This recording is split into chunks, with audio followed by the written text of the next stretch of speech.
ஐப்பசியில் ஓணம் அவிட்டம் சதயம் இவை ஒப்பிலவானார்கள் உலகத்தீர் எப்புவியும் பேசு புகழ் பொய்கையார் பூதத்தார் பேயாழ்வார்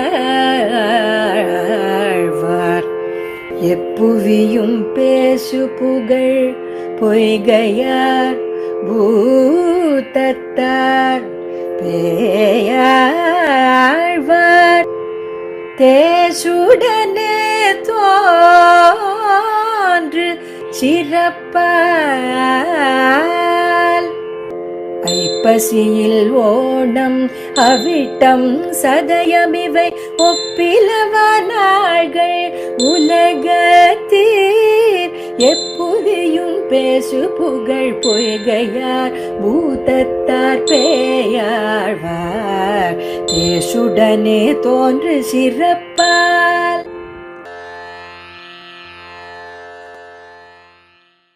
ஸ்ரீசைலேஷதயாபாத்ரம் தீபக்யாதிகுணார்ணவம் யதிஹிந்திர பிரவணம் வந்தே யஜாமாதரம் முனிம்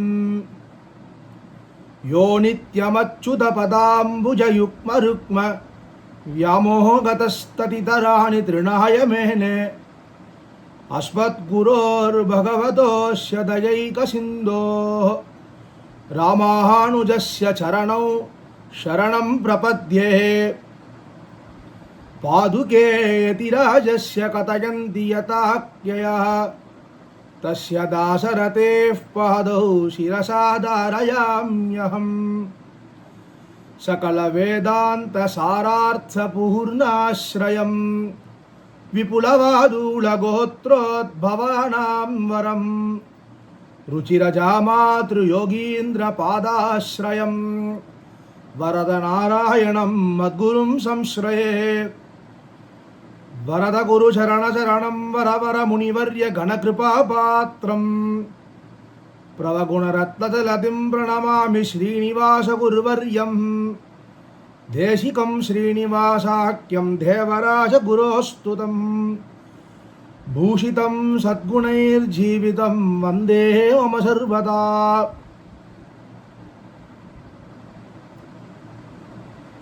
श्रीमद् वेदमार्ग प्रतिष्ठापनाचार्यराय உபய வேதாந்த பிரவர்த்தகாச்சாரியராய் எழுந்தருளியிருக்கும்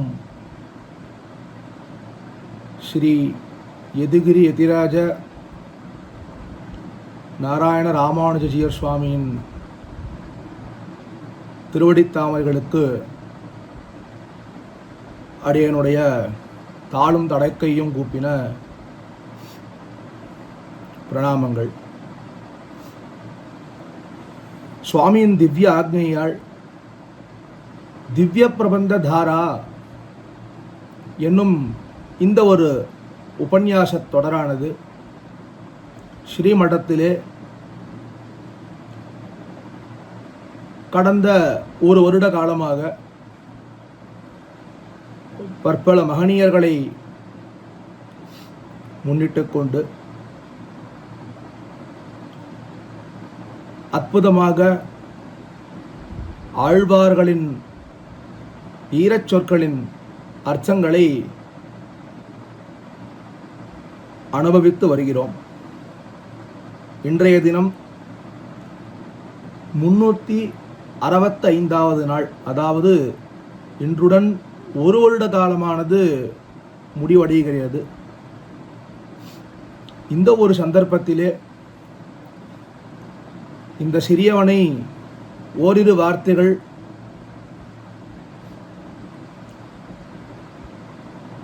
முதலாழ்வார் மூவரே, அந்த மூவரில் முதல்வரான பொய்கை ஆழ்வார் திருவாய் மலர்ந்த முதல் திருவந்தாதி இயல்பாவிலே முதல் பிரபந்தமான முதல் திருவந்தாதியின் 61ஆம் பாசுரம் முதல் 70ஆம் பாசுரம் வரை அனுபவிக்க உள்ளோம்.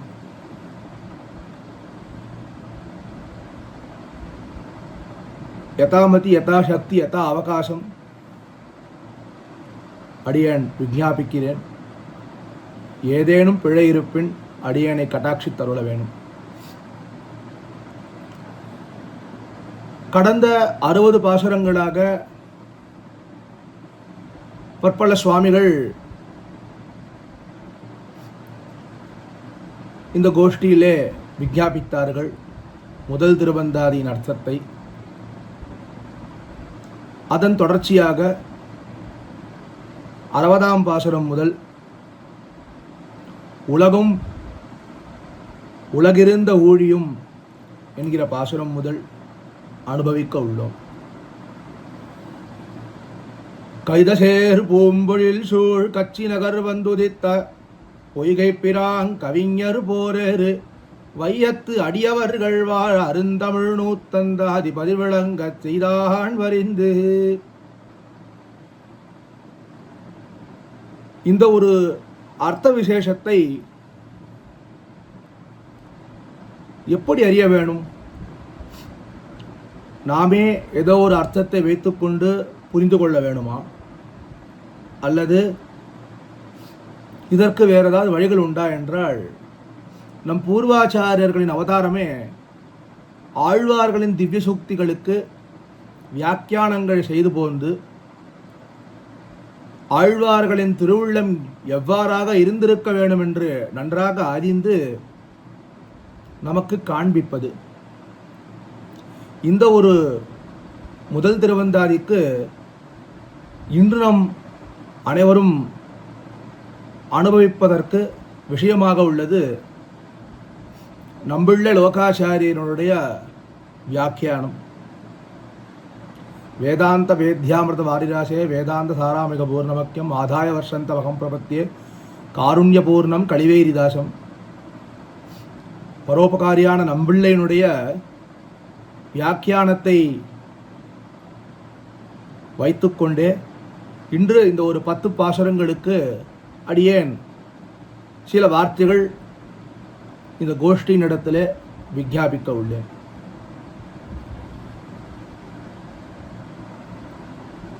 போன 60ஆம் பாசுரத்திற்கும் இந்த ஒரு 61ஆம் பாசுரத்திற்கும் என்ன ஒரு சம்பந்தம்? ஆழ்வார்கள் எந்த ஒரு விஷயத்தையுமே சம்பந்தம் இல்லாமல் கூறுவதில்லை. அவ்வாறு இருக்க என்ன ஒரு சம்பந்தம்? அப்பொழுது நம்முடைய அந்த 61ஆம் பாசுரத்தினுடைய அவதாரிகையை பார்க்க வேண்டும். தங்களுக்கு வேண்டிய நன்மைகளை எம்பெருமான் அறிவானே ஒழிய இவர்கள் அறிய மாட்டார் என்றார் கீழ்ப்பாசுரத்தில். 60ஆம் பாசுரத்தில் நாம் என்ன அனுபவித்தோம்? நமக்கு வேண்டிய நன்மைகளை எம்பெருமான் தான் அறிவானே ஒழிய நாம் யாருமே அறிய மாட்டோம். நமக்கு என்ன ஒரு நன்மை செய்யணும், நமக்கு என்ன ஒரு நன்மை நடக்கணும்னா நமக்கு ஏதாவது தெரியுமான்னா அது நமக்கு தெரியாது. அது அந்த எம்பெருமானுக்கு ஒன்றே தெரியும். அந்த எம்பெருமானுக்கு மட்டும்தான் நமக்கு என்ன ஒரு நன்மை செய்ய வேண்டும் என்று அவருக்கு தெரியும் என்றத கீழ்ப்பாசுரத்தில், அதாவது 60ஆவது பாசுரத்தில் நாம் எல்லாம் அனுபவித்தோம். இப்போ இந்த 61ஆவது பாசுரத்தில் என்ன சொல்ல போகிறார்? அப்படி அவனே அறிந்து இவர்களுக்கு காக்க வேண்டிய அவசியம் என்ன எண்ணில், அதுக்கு என்ன அவசியம் இருக்கணும்? அவனே எதுக்கு நம்மளை காத்து அவளே நம்மளை காக்கவும் செய்யணும், அவனே எதுக்கு நன்மையை நம்மளுக்கு செய்யணும்? என்ன காரணம் அப்படின்னா, அவனே இவர்களை பெற்றவன் ஆதலின் அவனே இவர்களை காக்க வேண்டும். ஒரு தாய் தகப்பன் என்ன பண்ணுவா? ஒரு குழந்தையை பிறப்பித்து அந்த குழந்தையை சிறிய கை குழந்தையாக இருக்கக்கூடிய குழந்தையை நல்ல ஞானத்தையும் வளர்த்து தேகத்தையும் வளர்த்து அந்த குழந்தையை பேணி பாதுகாப்பார்கள். அதுபோல இவனே இவர்களை பெற்றவனாதலின் அந்த பெருமாள் தானே நமக்கு பெத்த தாயினியே பிறப்பித்த தந்தனி மற்ற யாராவாரும் நீ பேசு, எந்த உறவாகவே இருக்கட்டுமே எல்லாமே நீதானே பெருமாளே என்று நம்மாழ்வாரும் சாதித்தார். அதே போல இந்த இடத்தில் இவன் அந்த பெருமாளே தான் நம்மளை பெற்றார். அந்த ஷியப்பதியான எம்பெருமான் தான் நம்மை பெற்றார். நமக்கு பெத்த தாயும் அவர் தான், பிறப்பித்த தந்தையும் அவர் தான். இவர்கள் அவருடைய இது என்ன? அவரே தான் நம்மளை காக்க வேண்டும். பெற்றவர்களை தவிர இவர்களை வளர்ப்பவர்கள் வேறொன்றோ? நமக்கு பெற்றவனே தான் வளர்க்குறான் இந்த இடத்துல. அதனால தனியாக ஒருத்தர் நமக்கு வளர்க்கறதுக்கு தேவையே இல்லைங்கிறார் ஆழ்வார். இவை தங்களுக்கு நன்மையே அறியாதது மட்டுமல்ல, நம்மளால் நமக்கு நன்மையை மட்டும் அறியாதது மட்டுமில்ல, நம்மளுடைய பிறப்புமே நமக்கு எப்படின்னு தெரியாது. நம்ம எப்படி பிறந்தோம் யாருக்காவது தெரியுமா? அந்த ஒரு நம்மளுடைய எல்லாருமே அவாவா தாயாருடைய வயிற்றில் வந்திருக்கும். அது எப்படி வந்தோம் நமக்கு தெரியுமா? அதுவே நமக்கு தெரியாது. நம்ம எப்படி பிறந்தோம் என்பதே நமக்கு தெரியாத பட்சத்தில் எப்படி நமக்கு நம்ம ஒரு நன்மையை செய்து கொள்ள முடியும் அப்படிங்கிறத இந்த ஒரு பாசுரத்தின் மூலம் பெருமாள் எப்படி எல்லா விஷயத்தையும் படைக்கிறார், எப்படி நன்மைகள் செய்கிறார் என்பதை 61ஆம் பாசுரத்திலே பொய்கையாழ்வார் அருளி செய்கிறார். உலகும் உலகிருந்த ஊழியும் ஒன்கேள் விலகு கருங்கடலும் வெற்பும் உலகினில் செந்தியும் மாருதமும் வானும் திருமால் தன் புந்தியிலாய புணர்ப்பு. முதலிலே பதங்களுக்கு உண்டான அர்த்தத்தை அனுபவிப்போம், பிறகு முழு அர்த்தத்தையும் அனுபவிப்போம். உலகு என்றால் எல்லா உலகங்களும், 14 லோகங்களும், எல்லா உலகங்களும், உலகு இறந்த ஊழியும். இந்த உலகமே என்ன ஆயிடுறது? பிரளய காலத்தில் அழிஞ்சு போயிடுறதோ இல்லையோ, அந்த காலத்திலும் கூட ஒன்கேள் விலகு கருங்கடலும், அலையோடு கூடிய அழகிய கரிய கடலும். அந்த பிரளய காலத்து எப்படி இருக்கு? அலையோடு கூடிய அழகிய கரிய கடலாக இருக்கா இந்த உலகம். வெறுப்பும், உலகிற்கே ஆதாரமான மலைகள். இந்த உலகத்துக்கு எது ஆதாரம் அப்படின்னா மலைகள் தான் ஆதாரம். உலகினில் வெந்தியும், உலகில் உள்ள சிவந்த தீயும், அதாவது தேஜஸ் பதார்த்தத்தை ஆழ்வார் இந்த இடத்துல சாதிக்கிறார். மாருதமும் வானும், மாருதம்னா காத்து, வான்னா ஆகாசம். திருமால் தன் பிராட்டியுடன் கூடிய எம்பெருமானுடைய புந்தியிலாய புணர்ப்பு, சங்கல்பத்தினாலே உண்டான படைப்பு. என்ன சொல்றார்? உலகம், எல்லா உலகங்களும் சரி, இந்த உலகங்களே இல்லாத அந்த பிரளய காலத்தில் அந்த கரிய கடலாக இருந்தாலும் சரி, இந்த உலகுக்கு ஆதாரமான மலைகளாக இருந்தாலும் சரி, இந்த உலகில் உள்ள சிவந்த தேஜஸ் பதார்த்தங்களாக இருந்தாலும் சரி, காத்தாக இருந்தாலும் சரி, ஆகாசமாக இருந்தாலும் பிராட்டியுடன் கூடிய எம்பெருமானுடைய சங்கல்பத்தினாலே தான் உண்டானது இந்த அனைத்து படைப்புகளும் என்று எப்படி பெருமாள் எல்லாத்தையும் படைத்தார் அப்படிங்கிறத ஆழ்வார் இந்த இடத்துல ஸ்பஷ்டமாக காமிக்கிறார். உலகங்களும் அல்லது உலகினுள்ள பொருள்களும். பிணி உலகத்தை பிடிச்சுருத்துனா அந்த உலகத்தில் உள்ள மனுஷால பிணி பிடிச்சுருத்து தான் சொல்லுவா. அதனால இந்த இடத்துல உலகன்னா எல்லாரையும் சேர்த்து தான் சொல்றது. உலகிறந்த ஊழியும், உலகங்கள் எல்லாம் அழிந்த போதும் அழியாமல் நிற்கின்ற காலமும். இந்த உலகமே அழிந்தாலும் கூட அழியாதது காலம், நித்திய வஸ்து. அல்லது பிரளயத்தின் போது காலத்தாலேயே குறிக்கப்படுகின்ற சூக்ஷ்ம நிலையில் உள்ள பொருள்களும். கண்ணுக்கு தெரியாத பற்பல விஷயங்கள் இருக்கு இல்லையா, இந்த காலத்தினாலே அழிய முடியாத விஷயங்கள், அந்த பிரளய காலத்திலும் அழிய முடியாத சூக்ஷ்ம பதார்த்தத்தை கூட ஆழ்வார் இந்த இடத்துல உலகிறந்த ஊழியம்னு குறிப்பிடுறார். ஒன்கேள் விலகு கருங்கடலும், அழகிய நிறத்தையுடைய கடல்களும், அழகிய நிறத்தையுடைய கடல்களும் நீரை சொல்றார். வெறுப்பு, பூமிக்கு ஆணி அடித்தாற்போல் இருக்கிற மலைகளும் நிலத்தை சொல்றார் இந்த இடத்துல.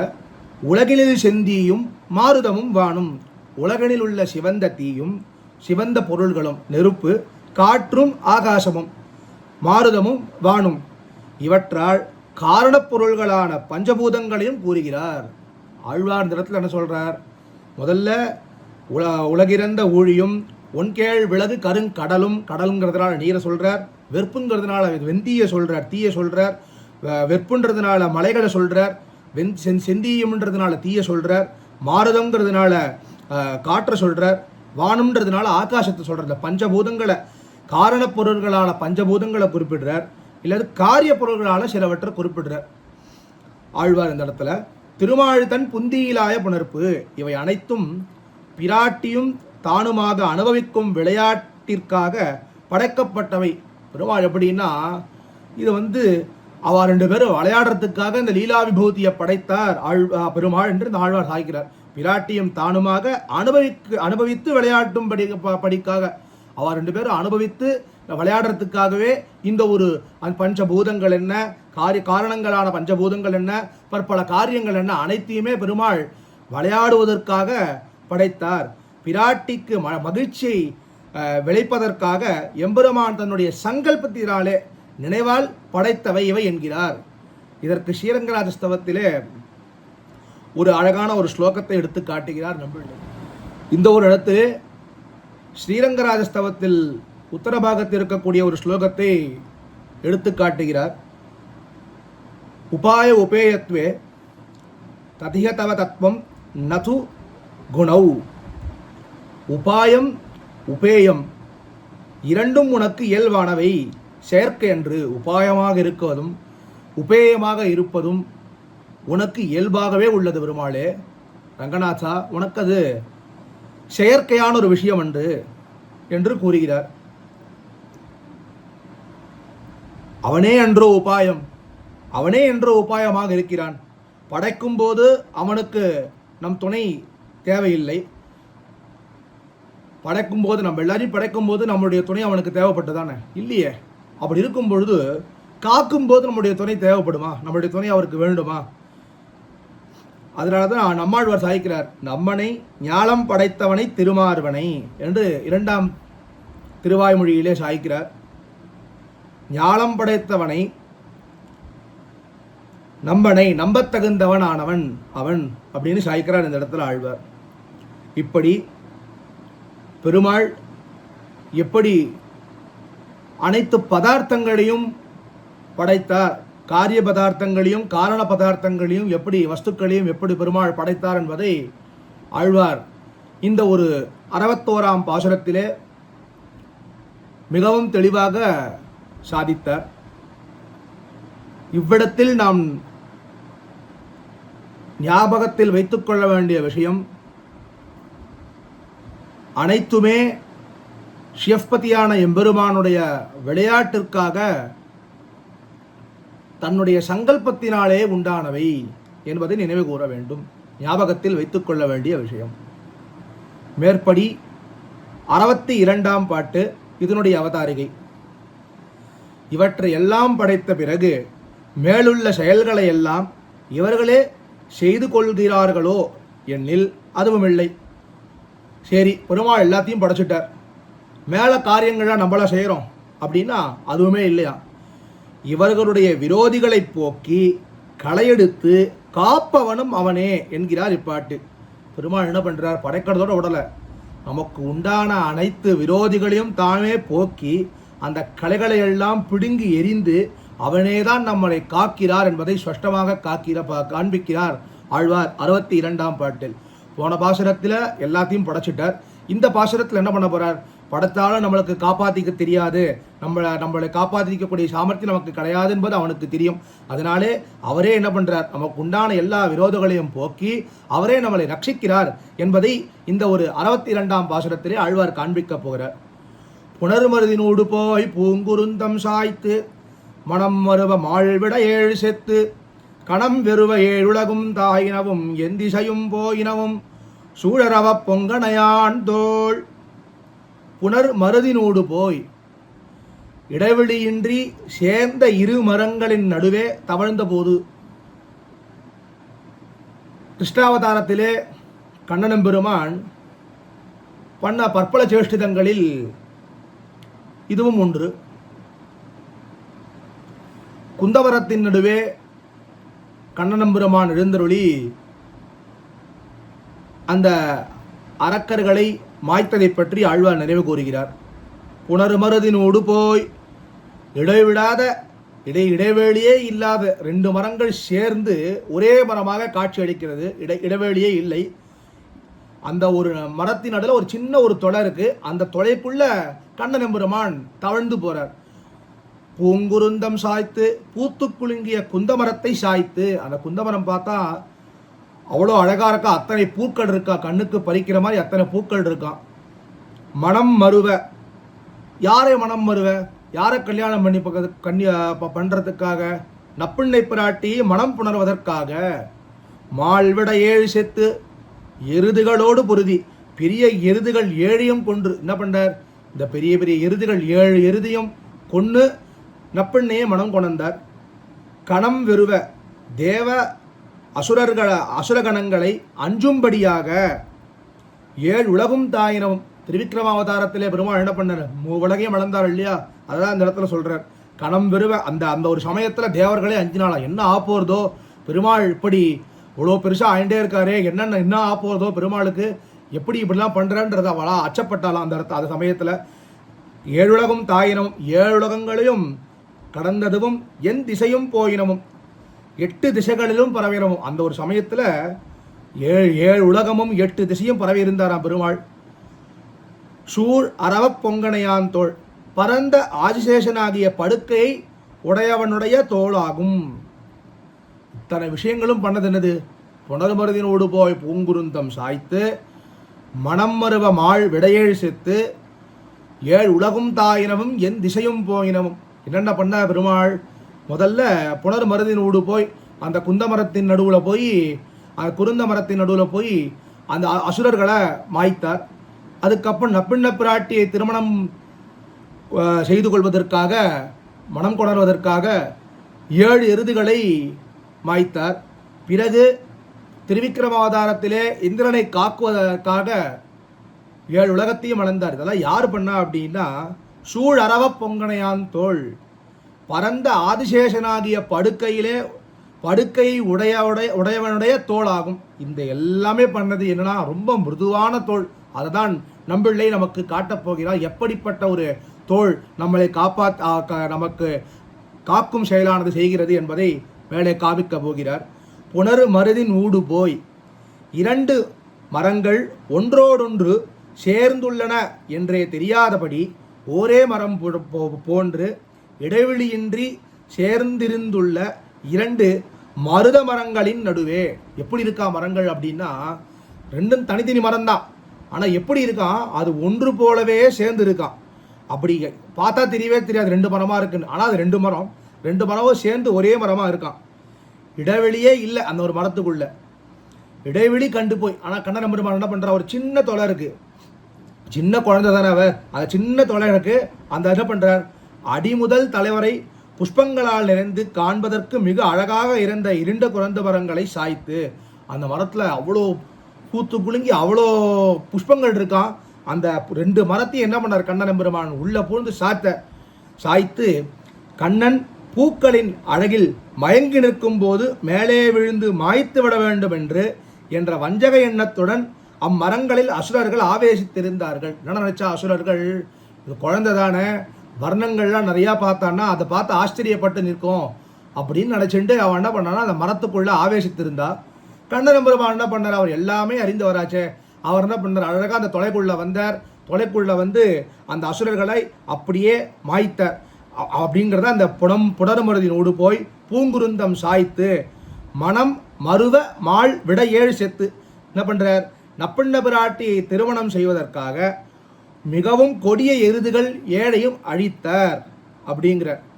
எப்படின்னா, இந்த ஒரு இடத்துல நம்ம வந்து விஷ்ணு தர்மத்தில் இருக்கக்கூடிய ஒரு ஸ்லோகத்தை அனுபவிக்க உள்ளோம். சங்கைசுரானாம் திவிபூதலைஹி ததா மனுஷ்யைஹி ககனே கேசரைஹி ஸ்துதஹா யஹா என்று இருக்கிற ஒரு ஸ்லோகத்தில், ஸ்வர்க்கத்தில் தேவகூட்டங்களாலும் அதேபோல் பூமியில் மனிதர்களாலும் ஆகாயத்தில் அங்கே திரிபவர்களாலும் துதிக்கப்பட்டவனாய் என்ன பண்ணுறாளா, சொர்க்கத்தில் இருக்கக்கூடிய தேவகூட்டங்களும் சரி, ஆகாசத்தில் இருக்கக்கூடிய திரிபவர்களும் சரி, பூமியில் இருக்கக்கூடிய மனுஷர்களும் என்ன பண்ணுறா, பெருமாளை துதிக்கிறா.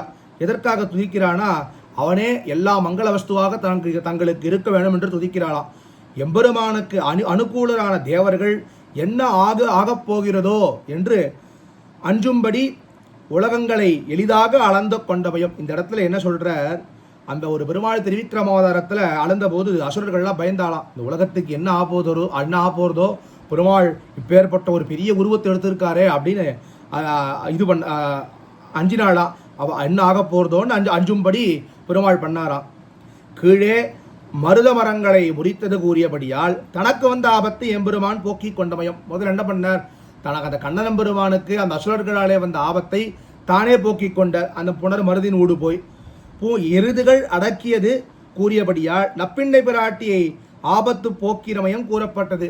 அந்த எருதுகளை அடக்கினால் என்ன பண்ணுறது, தன்னுடைய பட்டமகிழ்ச்சியான நப்பிண்ணை பிராட்டினுடைய ஆபத்தையும் போக்கினார் பெருமாள்.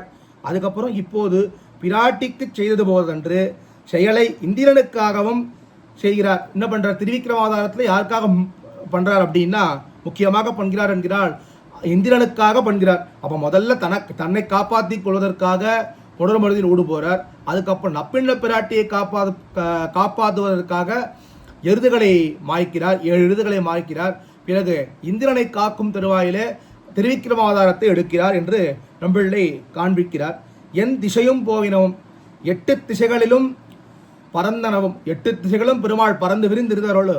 அதே போல சூழறவ பொங்கனையான் தோள், உரைப்பும் மனம் குளிர்ச்சி மென்மை முதலிய குணங்களை உடைய திருவனந்தாழ்வான் மேல் திருக்கண் வளர்ந்தருள வேண்டிய எம்பெருமானன்றோ இவையெல்லாம் செய்தான். யார் இதெல்லாம் செஞ்சா அப்படின்னா, ரொம்பவும் உரைப்பும் மனம் குளிர்ச்சி மென்மை முதலிய குணங்களை உடைய திருவனந்தாழ்வான்.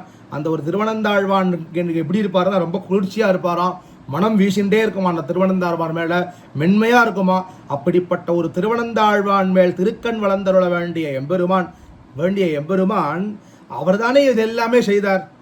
மென்மையே வடிவான படுக்கையில் சாய்ந்தாலும் பொறாதபடியான மென்மையுடையவன் அன்றோ இச்செயல்களை செய்தான். என்ன சொல்றார் இந்த இடத்துல? அந்த படுக்கையே அவ்வளோ, அந்த ஆதிசேஷனான பாம்பு படுக்கையே அவ்வளோ மென்மையா இருக்கு. ஆனாலும் பெருமாளுடைய திருமேனி எப்படி இருக்கு? அந்த மென்மையிலே படுத்தாலும் இவருடைய திருமேனி அதுக்கு பொறாதா. அப்ப பெருமாள் எந்த அளவுக்கு ஒரு மென்மையா இருக்கக்கூடியவர்னு இந்த இடத்துல நம்ம யோசிக்கிறோம். அந்த மென்மையுமே பொருட்படுத்தாமல் நம்மை ரட்சிக்க வேண்டும் என்று பற்பல விஷயங்களை செய்து தர்மத்தை ஸ்தாபிக்கிறார் பெருமாள் என்று இந்த ஒரு இடத்திலே நம் நினைவு கூற வேணும். படுக்கையில் சாய்ந்தாலும் பொறாதபடியான மென்மையுடைய அன்றோ இச்செயல்களை செய்கிறான். படுக்கையில் சயனிக்க பொறாமல் இப்படி அலைந்து திரிகிறானே, இந்த பெருமாள் எல்லாத்தையும் பண்ணிட்டு நிம்மதியாக அந்த படுக்கையில படுத்திக்க வேண்டியதானே அப்படின்னா, அப்படி படுக்காம பெருமாள் இப்படி அலையறாரு, நம்மளை காப்பாற்ற வேண்டும் என்ற தர்மத்தை ஸ்தாபிக்க வேண்டும் என்ற ஒரு காரணத்தினாலே, தன்னுடைய 10 அடியவர்க்கு எளியவனாக இருக்க வேண்டும் என்கிற ஒரு காரணத்தினாலே இப்படி படுக்காமல் அந்த பெருமாள் அலைந்து திரிகிறானே என்றால், அந்த ஒரு சமயத்திலே நம் தசரதன் புலம்பிய ஒரு புலம்பலை ஞாபகத்தில் வைத்து கொள்ள வேண்டும். தசரதன் என்ன சொல்கிறார்? நாட்டை காப்பதற்கே ஓடிக்கொண்டிருந்தமையால் சிங்காசனத்தில் வீட்டிற்கு அவகாசமே கிடக்கவில்லை என்றார். அவர் என்ன பண்றார்? நான் நாட்டை இத்தனை வருஷம் ஆண்டேன், அதனால் நாட்டை காப்பாற்றுறதுக்காகவே நான் சிம்மாசனத்திலேயே உட்காரவே இல்லை, நான் ஓடி திரிஞ்சுட்டே இருந்தேங்கிற தசரதன். அப்படி வீட்டிருக்கும் காலத்தில் என்றோ நிழலில் முத்துக்கொடை பிடிப்பார்கள். நான் உட்கார்ந்தாதான் எனக்கு கொடை பிடிக்கிறதுக்கு, நான் முதல்ல இங்கே உட்காரவே இல்லை, ஏன்னா அவங்க எல்லாரையும் காப்பாற்றுறதுக்காக நான் ஓடிண்டே இருந்தேன். அதற்கும் அவகாசம் இல்லாமல் நாட்டை காத்து கொண்டிருந்தேன். அந்த ஒரு உட்கார்ந்து அந்த ஒரு முத்துக்கொடை கீழே உட்காரத்துக்கு கூட அவகாசம் இல்லாமல் நான் ஓடிட்டு இருந்தேன். அதுபோல எம்பெருமானும் ஆதிசேஷன் மீது சயனிப்பதற்கும் அவகாசம் இல்லாமல் அடியவர்களின் விரோதிகளை போக்கிக் கொண்டிருந்தான் என்கிறார். எப்படி தசரதன் இந்த நாட்டை காப்பாற்றுறதுக்காக ஒரு சிம்மாசனத்தில் ஒரு முத்துக்கொடை கீழே உட்காரத்துக்கு கூட அவகாசம் இல்லைன்னு கூறினாரோ, நம் பெருமாள் என்ன பண்றார்? இந்த ஒரு அழகிய ஒரு மென்மையுடைய குளிர்ச்சியுடைய ஒரு ஆதிசேஷனான பாம்பு படுக்கையிலே படுக்கக்கூட அவகாசம் இல்லாம தன்னுடைய அடியவர்களை ரட்சணம் செய்ய வேண்டும் என்பதற்காக பெருமாள் ஓடித் திரிகிறார், அலைந்து திரிகிறார் என்பதை ஆழ்வார் இந்த ஒரு இடத்திலே காண்பிக்கிறார். அதாவது போன பாசுரத்திலே நாம் என்ன பார்த்தோம்? பெருமாள் எப்படி இந்த காரிய வஸ்துக்கள் காரண வஸ்துக்களை ஸ்தாபித்தார். எப்படி ஸ்தாபித்தார் என்றால் அது அவருடைய எண்ணத்தினாலேயே ஏற்பட்டது, அவருடைய சங்கல்பத்தினாலேயே ஏற்பட்டது என்பதை போன ஒரு பாசுரத்தில் பார்த்தோம். சரி, அனைத்தையும் ஸ்தாபித்து விட்டாரே, நம்மை காப்பாற்றி கொள்ளலாம் என்றால் அதுவுமே நம்மால் முடியாது என்று அறிந்த அந்த பெருமாள் நம்மை ரட்சிப்பதற்காகவும் பற்பல சேஷ்டிதங்களை பண்கிறார். எப்படி பண்கிறார்? அந்த ஒரு ஆதிசேஷனாகிற மென்மையான ஒரு படுக்கையிலே படுத்து கொள்ளாமல் நம்மை காக்க வேண்டும் என்கிற ஒரே ஒரு விஷயத்தை வைத்துக்கொண்டு நம்மை காக்க வேண்டும், நம்மை ரட்சிக்க வேண்டும் என்பதற்காக அந்த பாம்பு படுக்கையிலும் மென்மையான படுக்கையிலும் படுக்காமல் சயனிக்காமல் அலைந்து திரிகிறார் என்று ஆழ்வார் நம் பெருமாள் நம்மை எப்படியெல்லாம் காப்பாற்றுகிறான் என்பதை மிகவும் அழகாக இந்த ஒரு பாசுரத்திலே நமக்கு கூறுகிறார். அடுத்தாக 63ஆம் பாசுரம், அதனுடைய அவதாரிகையை பார்ப்போம். இப்படி இருக்கிற தன்னுடைய மென்மையையும் பாராமல் தன்னை அழிய மாறியும் அடியவர்களுக்காக காரியம் செய்யும் எம்பெருமானிடத்தில் என்னுடைய இந்திரங்கள் அனைத்தும் ஈடுபட்டன, நானும் ஈடுபட்டேன் என்கிறார் இப்பாட்டில். எப்படிப்பட்ட பெருமாள்? தன்னுடைய மென்மையை கூட பார்க்க மாட்டேங்கிறாரே. நமக்கே ஒரு நல்ல ஒரு படுக்கா இருந்ததுன்னு வைங்களே, நம்ம என்ன பண்ணுவோம், பா ஆயாசமாக இருக்குது, கொஞ்ச நேரம் சிரம பண்ணிக்காரம் பண்ணிக்கிறோம் சொல்லி கொஞ்ச நேரம் தூங்குவோம். அது ஒரு நாள் முழுக்க போயிடும். அப்படியே யாருமே எழுப்பாமல் இருந்தாருன்னா பற்பல நாட்கள் கும்பகர்ணன் போல நம்மளும் சயனித்து கொண்டு இருப்போம். அப்படி இல்லாமல் பெருமாள் என்ன பண்ணுறார், நம்ம அடியவருக்கு எந்த ஒரு தீங்கும் நடந்துடக்கூடாது அப்படின்றதுக்காக பெருமாள் அந்த ஒரு படுக்கையை கூட பொருட்படுத்தாமல் அலைந்து திரிகிறார். தன்னுடைய மென்மையும் பாராமல் தன்னை அந்த ஒரு அடியவர்களுக்கு காரியம் செய்ய வேண்டும் என்றே எம்பெருமான் எல்லாத்தையும் விட்டுட்டு நமக்காக எல்லாத்துக்கும் விட்டுட்டு நமக்காக அந்த ரட்சணத்தை பண்ணிட்டு இருக்கார்.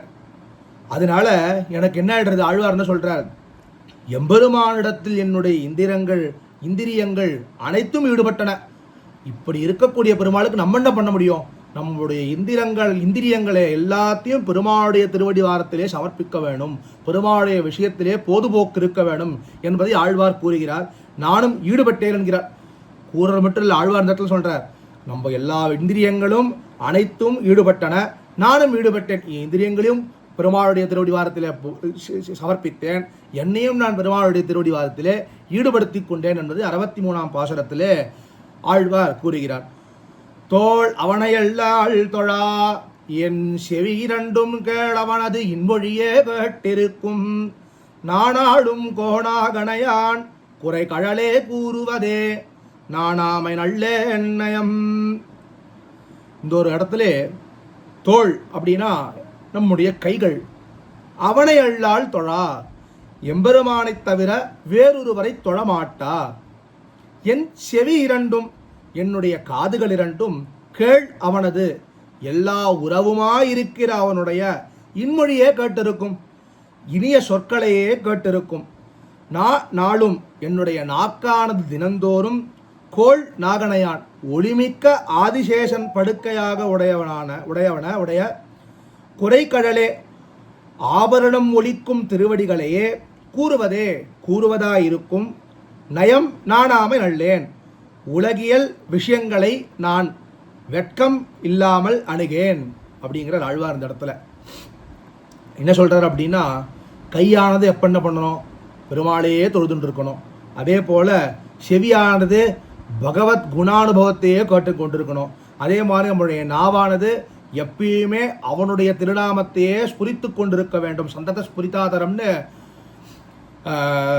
சொல்லுவா போலே எப்போ பார்த்தாலும் ஸ்புரித்து கொண்டிருக்கணும். சுவாமி மணவாள மாமணிகள் திருமந்திரம் துவயத்தையே சந்தத ஸ்புரிதாதரம் எப்பொழுதுமே சொல்லி கொண்டிருப்பார் என்று நம் பூர்வாச்சாரியர்கள் காட்டுகிறார்கள். அப்படி இருக்க நம்மளும் அனைத்து நேரமும் பகவத் குணானுபவத்தையே வாயாலே சொல்லி கொண்டிருக்க வேணும். குறைகளே கூறுவதே, எப்படிப்பட்ட கோள்நாகனையான் குறைகளே கூறுவதே நானாமை நல்லேன் நயம், அவனுடைய திருவடியே சிந்தித்திருக்க வேணும் என்பதை ஆழ்வார் கூறுகிறார். அது மட்டுமல்ல, முக்கியமான ஒரு விஷயத்தை இந்த இடத்திலே எடுத்து காட்டுகிறார். உலகியல் விஷயங்களை நான் வெட்கம் இல்லாமல் அணுகேன். பெருமாளை தவிர இருக்கக்கூடிய மற்ற அனைத்து உலகியல் விஷயங்களையும் நாம் எப்படி அணுகணும், வெட்கத்தோடு அணுகணும். பெருமாளை பற்றி நினைக்க முடியே மற்றதை நினைக்கிறோமே என்று ஒரு வெட்கப்படனமாக நம்ம மணவாள மாமணிகள் தன்னுடைய யதிராஜ வம்சதி 11ஆம் பாசுரத்திலே பாப்பே கிருத்தே எதிபவந்தி பய அனுதாப லஜ்ஜாஹா அப்படின்னு காமிக்கிறார். இப்படி லஜ்ஜே பாப்பத்தெல்லாம் பண்ணிட்டு கூட லஜ்ஜே இல்லாமல் இருக்கேன்னு எம்பெருமானாரேன்னு சாதிக்கிறார். அதே போல் இங்கே ஆழ்வாரும் அதே தான் சொல்கிறார். உலகியல் விஷயத்தில் இருக்கோம்னா நம்ம முதல்ல என்ன பண்ணணும், வெட்கப்படணும். இப்படி இப்போ நம்ம பெருமாளை தவிர மற்றொரு விஷயத்தில் இருக்கோமேன்ற ஒரு வெட்கப்படணுங்கிறத ஆழ்வார் இந்த இடத்துல சாதிக்கிறார். தோள் அவனை அல்லால் தொழா, என்னுடைய தோளானது வேறொருவை தொழைச் சொன்னாலும் எம்பெருமானை அல்லது தொழுவதில்லை. யாராவத்தரனுடைய தோளை வேற ஏதாவது ஒன்று தொழு அப்படின்னு சொன்னால் கூட நம்ம என்ன பண்ணணுமா, எம்பெருமானை அல்லது என்னுடைய தோள் வேற எதையுமே தொழாதுன்னு சொல்லிடணும். எம்பெருமான் காப்பவன் ஆயினும் காக்காதவனாயினும் அவனைத் தவிர வேறொருவரை என் தோள்கள் தொழா. அந்த எம்பெருமான் என்னை காத்தாலும் சரி, என்னை காக்காவிட்டாலும் சரி, நம்ம என்ன பண்ணணும், நம்ம தோளானது சதாசர்வ காலமும் எம்பெருமானையே சிவபதியான அந்த ஒரு ஸ்ரீமன் நாராயணனையே தொழுது கொண்டிருக்க வேணும் என்பதை ஆழ்வார் குறிப்பிடுகிறார். என் செவி இரண்டும் கேளவனது இன்மொழியே கேட்டிருக்கும், என்னுடைய காதுகளானவே இயற்கையான உறவினனான எம்பெருமானுடைய இனிய பேச்சுக்களையே கேட்டு அதனால் தரித்திருக்கும். நம்மளுடைய காது எப்படி இருக்கணும்? நமக்கு இயற்கையான உறவினன் யாருன்னா அது எம்பெருமான் ஸ்ரீமன் நாராயணனுத்தர் தான். அப்படி இருக்கக்கூடிய அந்த பெருமாள் அவருடைய பேச்சுக்களையே கேட்டிருக்கும், அவனுடைய பெருமைகளையே கேட்டுருக்கணும். ஒரு நாள் முழுக்க அவருடைய ஒரு குணத்தையே அனுசந்தானம் பண்ணி கொண்டு இருக்கணும். அந்த ஒரு அனுசந்தானமே நம்மளுடைய காதில் ஸ்புரித்து கொண்டே இருக்க வேண்டும், ஒலித்து கொண்டே இருக்க வேண்டும். நாளும் நாவானது எப்பொழுதும் கோள் நாகனையான் மிடுக்கை அல்லது ஒளியை உடையனான மிடுக்கையுடைய ஆதிசேஷன் அல்லது ஒளியை உடைய ஆதிசேஷன் திருவனந்தாழ்வானை படுக்கையாக உடையவன். எப்படி ஒரு ஆதிசேஷனுக்கு ஒரு மிடுக்கோ அல்லது ஒளியோ வருது அப்படின்னா, பிராட்டியும் எம்பெருமானுமான சேர்த்தியை தரிக்கக்கூடிய சாமர்த்தியத்தை உடையவன் அப்படிங்கிற பிரகிருஷ்ட விஜான பலை கதாமணி ஸ்தோத்திரத்திலே பிரகிருஷ்ட விஜான பலை கதாமணி. பிரகிருஷ்ட விஜானம்னா மிகச்சிறந்த அறிவுக்கும் பலத்திற்கும் பல ஏகதாமணி ஒரே இருப்பிடமான திருவனந்தாழ்வானிடத்தில் என்று ஆளவந்தார் அருளி செய்துள்ளார். எம்பெருமானோடு உள்ள தொடர்பினால் வந்த ஒளியை உடையவன்.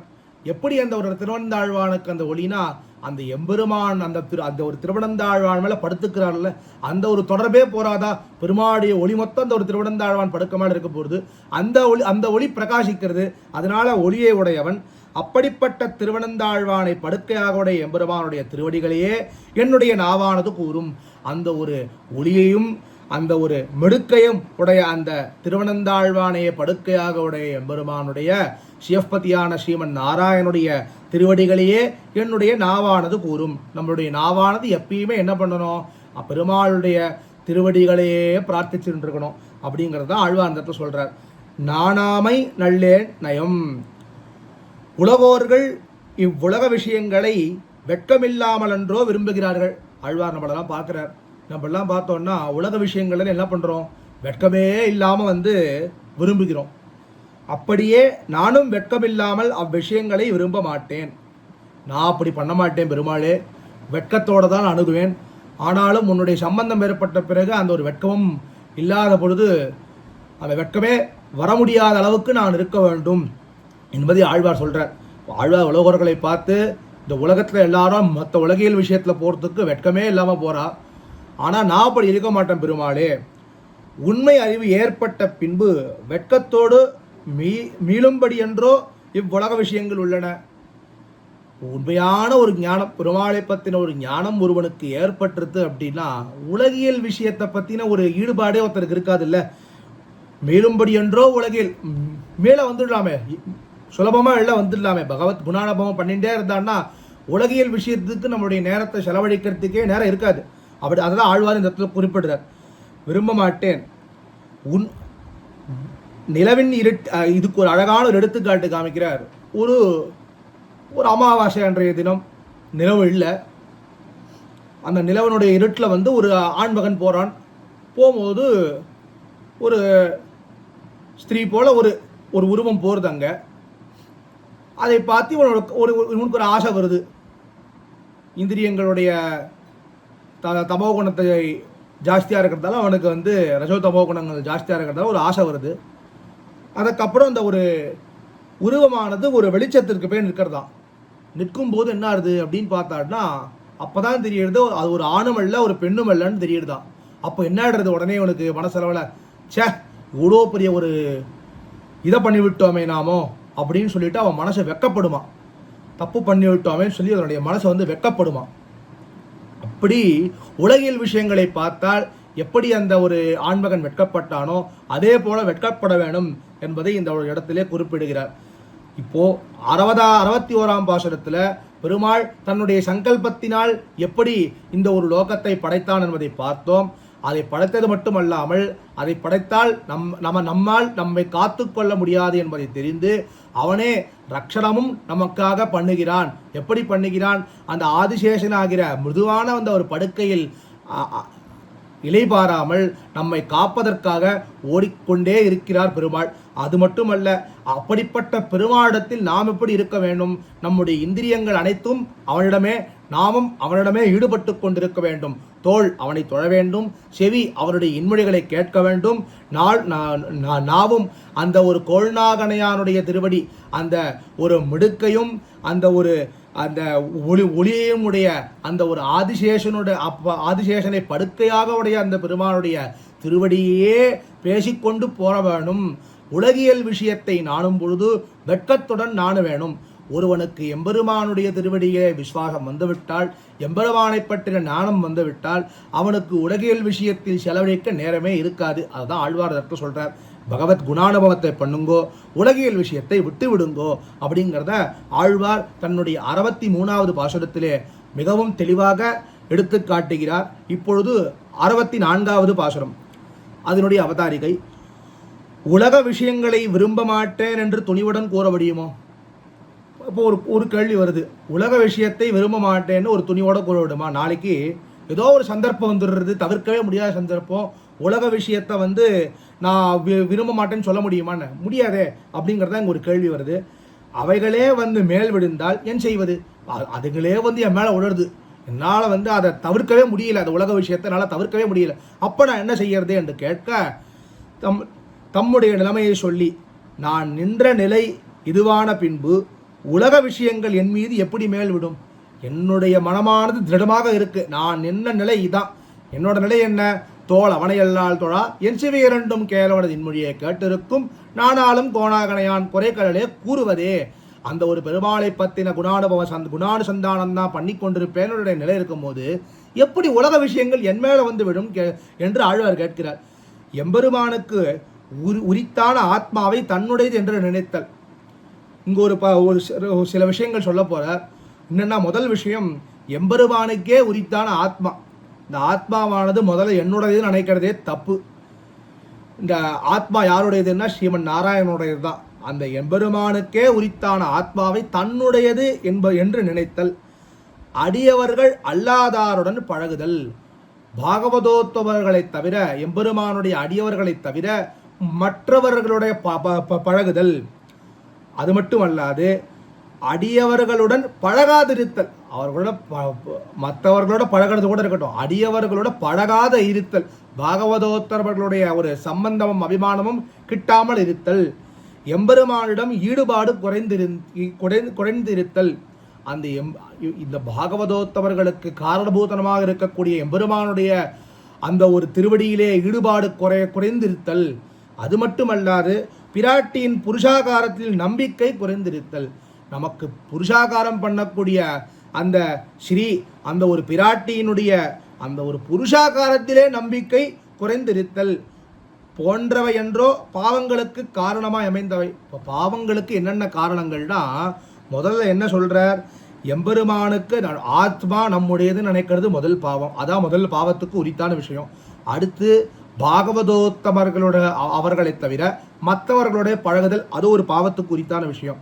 அது மட்டும் அல்லாது மூன்றாவதா என்ன சொல்றார்? அந்த பாகவதோத்தமர்களுடைய சம்பந்தமே இல்லாமல் இருத்தல், அவர்கள் அந்த பாகவதோத்தமர்களுடைய பழகாமல் இருத்தல், அது 3. அப்புறம் 4, எம்பெருமானிடத்தில் ஒரு ஈடுபாடு குறைந்து போயிடுச்சுன்னா அங்கேயுமே நமக்கு பாவம் செய்யறதுக்கு உண்டான அனைத்து காரணங்களும் வந்துவிடும். அதே போல பர உபகாரியான புருஷாகாரியான அந்த ஒரு தாயாருடைய புருஷாகாரம்ன்ற அந்த ஒரு விஷயத்திலே நம்பிக்கை குறைந்திருந்தால் அந்த விஷயங்கள் தான் பாவங்களுக்கு காரணமாய் அமைந்தவை. அவை ஒன்றும் எனக்கு இல்லாத போது, இந்த 5மே ஒருத்தனுக்கு இல்லை அப்படின்னா உலக விஷயங்கள் நம்மேல் விழாது. ஆழ்வார் தெளிவாக இந்த இடத்துல ஒரு பதிலும் சொல்ல போகிறார். எப்படி உலக விஷயத்தை தவிர்க்கணும்னா, இந்த 5 விஷயத்தில் நம்ம சரியாக இருந்துட்டா இந்த உலக விஷயமானது மேல் விழாது. நம்ம ஒரு நிலை நின்றுட்டோம் அப்படின்னா அந்த நிலையிலே கடைசி வரைக்கும் இருக்க வேண்டும் என்பதை ஆழ்வார் தெள்ள தெளிவாக கூறுகிறார். 64வது பாசுரம். நயவேன் பிறர் பொருளை நல்லேன் கீழாரோடு உயவேன் உயர்ந்தவரோடல்லாள் யவேன் திருமாலை அல்லது தெய்வம் என்னேத்தேன் வருமாளன் நம்மேள் வினை. பிறர் பொருளை, எம்பெருமானுடைய ஆத்மவஸ்துவை நயவேன், ஆசைப்பட மாட்டேன். கீழாரோடு, அப்படி உள்ள தாழ்ந்தவர்களோடு நல்லேன், நெருங்க மாட்டேன். உயர்ந்தவரோடு அல்லால், அவனுக்கு அடிமைப்பட்டு உயர்ந்தவர்களைத் தவிர உயவேன், மற்றவர்களோடு பேச மாட்டேன். திருமாலை அல்லது பிராட்டியுடன் கூடிய எம்பெருமானைத் தவிர மற்ற தெய்வங்களை தெய்வம் என்று ஏத்தேன். அவளெல்லாம் நான் ஒரு தெய்வன்னே ஏத்துக்க மாட்டேன். வியவேன், அவர்களை கண்டு வியக்கவும் மாட்டேன். என்மேல் இப்படிப்பட்ட என் மீது வினை வருமாறு ஏன், பாபங்கள் வரும்படி எப்படி எப்படி நான் இப்படிலாம் இருக்கும்போது என் மேல எப்படி பாபங்களானது வினை வருமாறு ஏன், எப்படி என் மேல வினையானது வரும் அப்படிங்கிறத ஆழ்வார் ரொம்பவே அழகாக கூறுகிறார். நயவேன் பிறர் பொருளை, பிறருடைய பொருளை என்னுடையது என்று ஆசைப்பட மாட்டேன். பகவான் உடைய உடமையாக இருக்கும் ஆத்மாவை எவனொருவன் தன்னுடையதாக நினைக்கிறானோ ஆத்மாவை அபகரிப்பவனான அந்த திருடன் செய்யப்படாத பாபம் எது என்று, திருடப்படுகின்ற பொருளும் உயர்ந்ததாய் திருடுகின்ற இடமும் உயர்ந்த அந்தணனிடமாக இருக்குமானால் அதனால் உண்டாகும் பாவம் மிக அதிகமானது. ஒரு அந்தணன் கிட்ட போய் எதையுமே திருடக்கூடாது என்பது நீதி. அப்படி இருக்கும் பொழுது திருடுற விஷயமும் பெரிய விஷயம், அந்த அந்தணன்கிட்டேயும் திருடுற விஷயமும் பெரிய விஷயம், திருடுற இடமும் பெரிய இடம், விஷயமும் பெருசு இடமும் பெருசு அப்படின்னா பாவமானது பெருசாக இருக்கும். ஒரு சாதாரண ஒரு மனுஷ விஷயத்திலே இவ்வளோ பெருசு இருக்குது அப்படின்னா இங்கே திருடப்படுவது ஆத்மா, பெரிய தத்துவம் தான், பெரிய விஷயம் அதான், ஆத்மா தான் பெரிய விஷயம். அதை உடையவன் யார்? முதலே பார்த்தோம், எம்பெருமான். திருடுற இடம் எந்த இடம்? பெருமாள்கிட்டேருந்தே இந்த ஆத்மாவை நம்ம திருடுறோம். என்னன்னு திருடுறோம்? இந்த ஆத்மாங்கிறது நான் தான், என்னுடையது தான் இந்த ஆத்மா. இந்த ஆத்மா வந்து என்னுடையது, என்னுடைய சொத்து அப்படின்னு நினைக்கிறதே திருடுறது. திருடுற விஷயம் பெரிய விஷயம், திருடுற இடம் பெரிய இடம், பெரிய இடையாது பெருமாடத்துலேருந்தே திருடுறோம். அப்போது அதுக்கு உண்டான பாவம் எவ்வளோ பெருசு? மிக மிக பெரிய பாபம் அதான். அதனால் அந்த ஒரு பாபத்தை யாருமே செய்யக்கூடாது. இந்த ஆத்மா யாருடையதுன்னா அந்த ஆத்மா பெருமாள் ஒருவனுடையது மட்டுமே தான். எனவே பகவானுடையதான பொருளான ஆத்மாவை என்னுடையது என்று நினைக்க மாட்டேன். முதல்ல நம்ம என்ன பண்ணணும்? இந்த ஆத்மாவை நம்மளுடையதுன்னு நினைக்க கூடாது. நல்லேன் கீழாரோடு, பிறருடைய பொருளை தனது என்று எண்ணுபவர்களை நினைக்க மாட்டேன். என்ன பண்ணுறா இந்த லோகத்தில் பார்த்தோன்னா தன்னுடைய பொருள்களுக்கு ஆசைப்படுறத விட, இப்போ அவர் வந்து பார்த்தோன்னா அவர் வசதியாக இருக்காரு, அவர் ஒரு பெரிய ஒரு 4 சக்கர வாகனம் வச்சிருக்காரு, அது வந்து நான் எடுத்துட்டுறணும், அதை எனக்கு எப்படியாவது நான் வாங்கின்றணும், அதை அபகரிக்கணும் அப்படிங்கிறத நினைக்கவே கூடாது. பிறர் பொருளை தனது என்று எண்ணுபவர்கள் இங்கே வந்து வாங்கவே வேண்டாம். அப்படி நினச்சாலே அது வந்து என்னதான் அது நான் தான் உபயோகிக்க போகிறேன் அப்படி இப்படின்னு ஏதாவது நினச்சாலே, மனதளவு நினைத்தாலே அதுவே கூடாதுங்கிறார். இப்போ முதல்ல என்ன சொல்கிறார்? நயவேன் பிறர் பொருளை நல்லேன் கீழாரோடு, பிறருடைய பொருளை தன்னது என்று எண்ணுபவர்களை நினைக்க மாட்டேன். அப்படி எண்ணுபவர்கள் யாராவது இருந்தானா அவர்களை நினைக்க மாட்டேன். இப்போ என்ன எடுத்து யாராவது எப்படி எண்ணுவாளான்றதுலாம் நம்ம எப்படி கண்டுபிடிக்கிறது அப்படின்னா, அவர் பகவத் குணானுபவம் பண்ணலன்னு வச்சுக்கோங்களேன், கண்டிப்பாக ஏதாவது ஒரு சிந்தனை போயிட்டே இருக்கு அவன் மனசில் இந்த மாதிரி. அதனால அவளுடைய நம்ம வந்து அவளை நல்லேன், அவளுடைய சேரக்கூடாது அப்படிங்கிறது ஆழ்வார் சொல்கிறார். உயவேன் உயர்ந்தவரோடல்லார், உயர்ந்த பொருளை உயர்ந்தது என்று நினைந்திருக்கிறவர்களோடு தவிர மற்றவர்களோடு பேச மாட்டேன். இப்போது லோகத்திலே நம்ம பார்க்குறோம், இப்போ யார் உயர்ந்தவர் யார் தாழ்ந்தவர்னு பற்பல விசாரங்கள் பற்பல பேர் பண்ணிட்டு இருக்கா. ஜாதியினால உயர்ந்தவரா, இல்லை குலத்தினால உயர்ந்தவரா, இல்லை இவர் இந்த ஒரு வர்ணாசிரமத்தில் வராரே இவர் இதனால தாழ்ந்தவரா, இதனால உயர்ந்தவரா அப்படின்னா எப்படி உயர்ந்தவர் தாழ்ந்தவர் என்று ஆழ்வார் இந்த இடத்துல கூறுறார் அப்படின்னு பார்த்தோம்னா, எம்பெருமானுடைய அடியவர்களை பற்றி கூறும்போது உயர்ந்தவர்கள் என்றே கூறுவார்கள். இப்போ நம்ம உயர்ந்தவராக இருக்கணும், அப்பா நான் உயர்ந்தவன்பா அப்படின்னு மற்றவங்ககிட்டவே நம்ம சொல்கிறோம் அப்படின்னா எதை வச்சு சொல்லணும் அப்படின்னா, நான் எம்பெருமானுடைய அடியவனாக இருக்கிறேன், அடியேன் அப்படின்னு எம்பெருமானுடைய அடியவர்களாக இருக்கக்கூடிய அனைவருமே உயர்ந்தவர்கள், அவற்றை ஒழிய மற்றவர்கள் அனைவரும் தாழ்ந்தவர்கள் என்று ஆழ்வார் கூறுகிறார். இந்த இடத்துல எந்த ஒரு வர்ணாசிரம தர்மமும் கொண்டு வரல, எந்த ஒரு ஜாதிய குணமும் கொண்டு வரல, எதுவுமே கொண்டு வரல ஆழ்வார். ஒரே ஒரு இதுதான் இருக்கணும், ஒரே ஒரு தன்மை என்ன இருக்கணும்? நான் எம்பெருமானுக்கு அடியவன் என்று ஒருத்தன் நினைத்து அதுக்கேற்ற அனுஷ்டானத்தோடு இருந்துட்டான் அப்படின்னா அவன்தான் உயர்ந்தவன், அவனை ஒழிய மற்றவர் அனைவர்களும் தாழ்ந்தவர். அந்த உயர்ந்தவனோடு நாம் சகவாசத்தை ஏற்படுத்தி கொள்ள வேண்டும் அப்படிங்கிறத ஆழ்வார் இந்த இடத்துல சாதிக்கிறார். வியவேன் திருமாலை அல்லது, திருமகள் மணவாளனான ஆனது பெருமையை தவிர மற்றவருடைய பெருமையை கண்டு வியக்க மாட்டேன். என்ன பண்ணோம்? வியக்கவே கூடாது. இப்போ நம்ம பார்க்குறோம், இந்த ஒரு பரிணாம வளர்ச்சியில் எவ்வளவோ பார்க்குறோம், இந்த மாதிரி பார்த்துட்டு ஒரு பெரிய ஒரு கட்டடத்தை பார்த்தோன்னா நம்ம என்ன பண்ணுறோம், ஆஹா ஓ எப்படி இருக்குது இந்த கட்டடம், இந்த கட்டடத்தில் போய் நம்ம வேலை செய்யக்கூடாதா அப்படின்னு வியக்கிறோம்ல. அதுக்கெல்லாம் வியக்கவே கூடாது. வியவேன் திருமாலை அல்லது அந்த திருமகள் மணவாளனான பெருமாளை தவிர வேறு எதையும் கண்டு வியக்கக்கூடாது. நம்ம வியக்க வேண்டிய ஒரே விஷயம், ஆஹா எப்பேற்பட்ட பெருமாள் நமக்காக இறங்கி வந்து 10 அடியவர்க்கடியவன் பிறர்களுக்கரிய வித்தகனாக இருக்கக்கூடிய பெருமாள் நமக்காக எத்தனை காரியங்கள் பண்ணுகிறார் என்பதை தான் வியந்து பார்க்கணுமே தவிர அந்த திருமாலை அல்லது வேறு எதையுமே நம்ம வியந்து பார்க்கக்கூடாது என்பதை ஆழ்வார் சொல்றார். திருமாலை அல்லது தெய்வம் என்று ஏத்தேன், திருமகள் கேழ்வனை தவிர வேறு சிலரை பற்ற தகுந்தவர் என்று நினைத்து அவர்களை துதிக்க மாட்டேன். பெருமாளை தவிர அந்த ஒரு சிவபதியான பெருமாளை தவிர வேறு யாரையுமே பற்ற தகுந்தவர்னு கூட நினைத்து நான் துதிக்க மாட்டேன்னு சொல்றார். அவர் பற்ற தகுந்தவர்களே அல்ல அப்படிங்கிறத ஆழ்வார் ஸ்பஷ்டமாக காமிக்கிறார். இப்படி இருக்கின்ற என்மேல் பாவங்கள் வந்து சேரும்படி எங்கனே, இப்படி இருக்கிற என்மேல பாவங்கள் எப்படி வந்து சேரும், எப்படி உலகியல் விஷயங்கள் என்மேல வந்து அதனால நான் எப்படி பாவங்கள் செய்வேன்? அனுபவித்தே கழிக்கப்பட வேண்டிய பாவங்கள் நிமிடத்தில் வந்து கிட்ட முடியுமோ? நான் அனுபவித்தே கழிக்க வேண்டிய பாவங்கள் நிமிடத்தில் வந்து கிட்ட முடியுமோ? ஒரு நிமிடத்தில் வந்துட முடியுமா? நான் இப்படி எந்த ஒரு விஷயமே நான் பண்ணலை, பகவத் குணானுபவம் மட்டுமே பண்ணிட்டு இருக்கேன், அடியவர்களோட சேர்றேன், பெருமாளை தவிர மற்ற ஒரு விஷயத்தை பார்த்து நான் வியக்க மாட்டேன். அப்படி இருக்கக்கூடிய நான் எப்படி வந்து திருவாலயரில் தெய்வம் இன்னும் ஏற்றுக்க கூட மாட்டேன். அதுக்கு வந்து ஒரு தகுதி கூட இல்லைன்னு நான் நினைக்கிறேன் அந்த மற்ற ஒரு விஷயங்களுக்கு பெருமாளை தவிர. அப்படி இருக்கக்கூடிய எனக்கு பாவங்கள் ஒரு க்ஷணத்தில் வந்துடுமா அப்படின்னா, இதுக்கு வந்து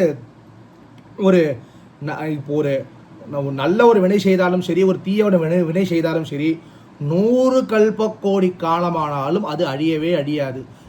எத்தனை கல்பக்கோடி காலமானாலும் அந்த ஒரு புண்ணிய பாபங்கள் கழித்தால்தான் நமக்கு என்ன ஒரு நல்ல கதியோ கிட்டுமே தவிர புண்ணியத்தை வைத்துக்கொண்டு நல்கதிக்கு போக முடியாது, பாபத்தை வைத்துக்கொண்டு நல்கதிக்கு போக முடியாது. ஆக இரண்டுமே நமக்கு கழிய வேணும் என்று கூறப்படுவதற்கு பயனும் வினைகளை அனுபவித்தல் என்பதே. இவன் செய்த ஒரு தீய செயல் எம்பெருமானுடைய திருவள்ளத்தில் கோபத்தை உண்டாக்கினால் அதுவே பாவமாக துன்பமாக பலிக்கின்றது. இப்போ நம்ம ஒரு தீய செயல் செய்கிறோம் அப்படின்னா அந்த ஒரு எம்பெருமானுடைய திருவள்ளத்தில் போய் அது பற்றுத்துணைங்க, அதே தான் பாவம், அதே தான் வந்து ஒரு துன்பமாக நமக்கு வந்து நம்ம அனுபவிக்க போகிறோம். இவன் செய்த செயலுக்கு தனியாக சக்தி ஏதும் கிடையாது. இவன் ஒரு செயல் செய்கிறான், அதுக்கு சக்தி கிடையாது. அந்த எம்பெருமானுடைய திருவுள்ளத்தில் என்ன நினைக்கிறானோ அதற்கு தான் சக்தி. அப்படி இருக்கும் பொழுது நம்ம ஒரு செயல் செய்கிறோம், அந்த ஒரு பெருமாளுக்கு அப்போ என்ன கொடுக்கணும்? அது ஹிதத்தை கொடுக்கணும், ஒரு சந்தோஷத்தை கொடுக்கணும் அப்படிங்கிறத ஆழ்வார் இந்த இடத்துல நம்மளை நினைவு கூர்ந்து ஒரு செயலை செய்ய சொல்கிறார். அந்த செயலுக்கு சக்தி கிடையாது. அந்த ஒரு விஷயம் எம்பெருமானுடைய திருவுள்ளத்திலே என்ன ஒரு அபிப்பிராயத்தை ஏற்படுத்த போகிறது என்பதுதான் விஷயம் என்று ஆழ்வார் இந்த இடத்திலே கூறுகிறார். இவன் செய்த செயலுக்கு தனியாக சக்தி ஏதும் கிடையாது. எம்பெருமான் ஏதாவது ஒரு வகையில் இவனிடம் மகிழ்ச்சி கொள்வனானால் பின்பு செயல்களுக்கும் இடம் ஏதுமில்லை. அவன் சந்தோஷப்பட்டானா அந்த செயலை வச்சு நம்ம என்ன பண்றது? அவன் சந்தோஷப்பட்டானா நமக்கு சுகம், அவன் கஷ்டப்பட்டானா நமக்கு துன்பம். ஆக வேறு காரணங்களுக்காகவும் அவை வந்து இவனை கிட்ட முடியாது. எனவே வருமார் என்மேல் வினை எந்த ஒரு காரணத்தினாலும் எனக்கு வினையானது வந்து கிட்ட முடியாது.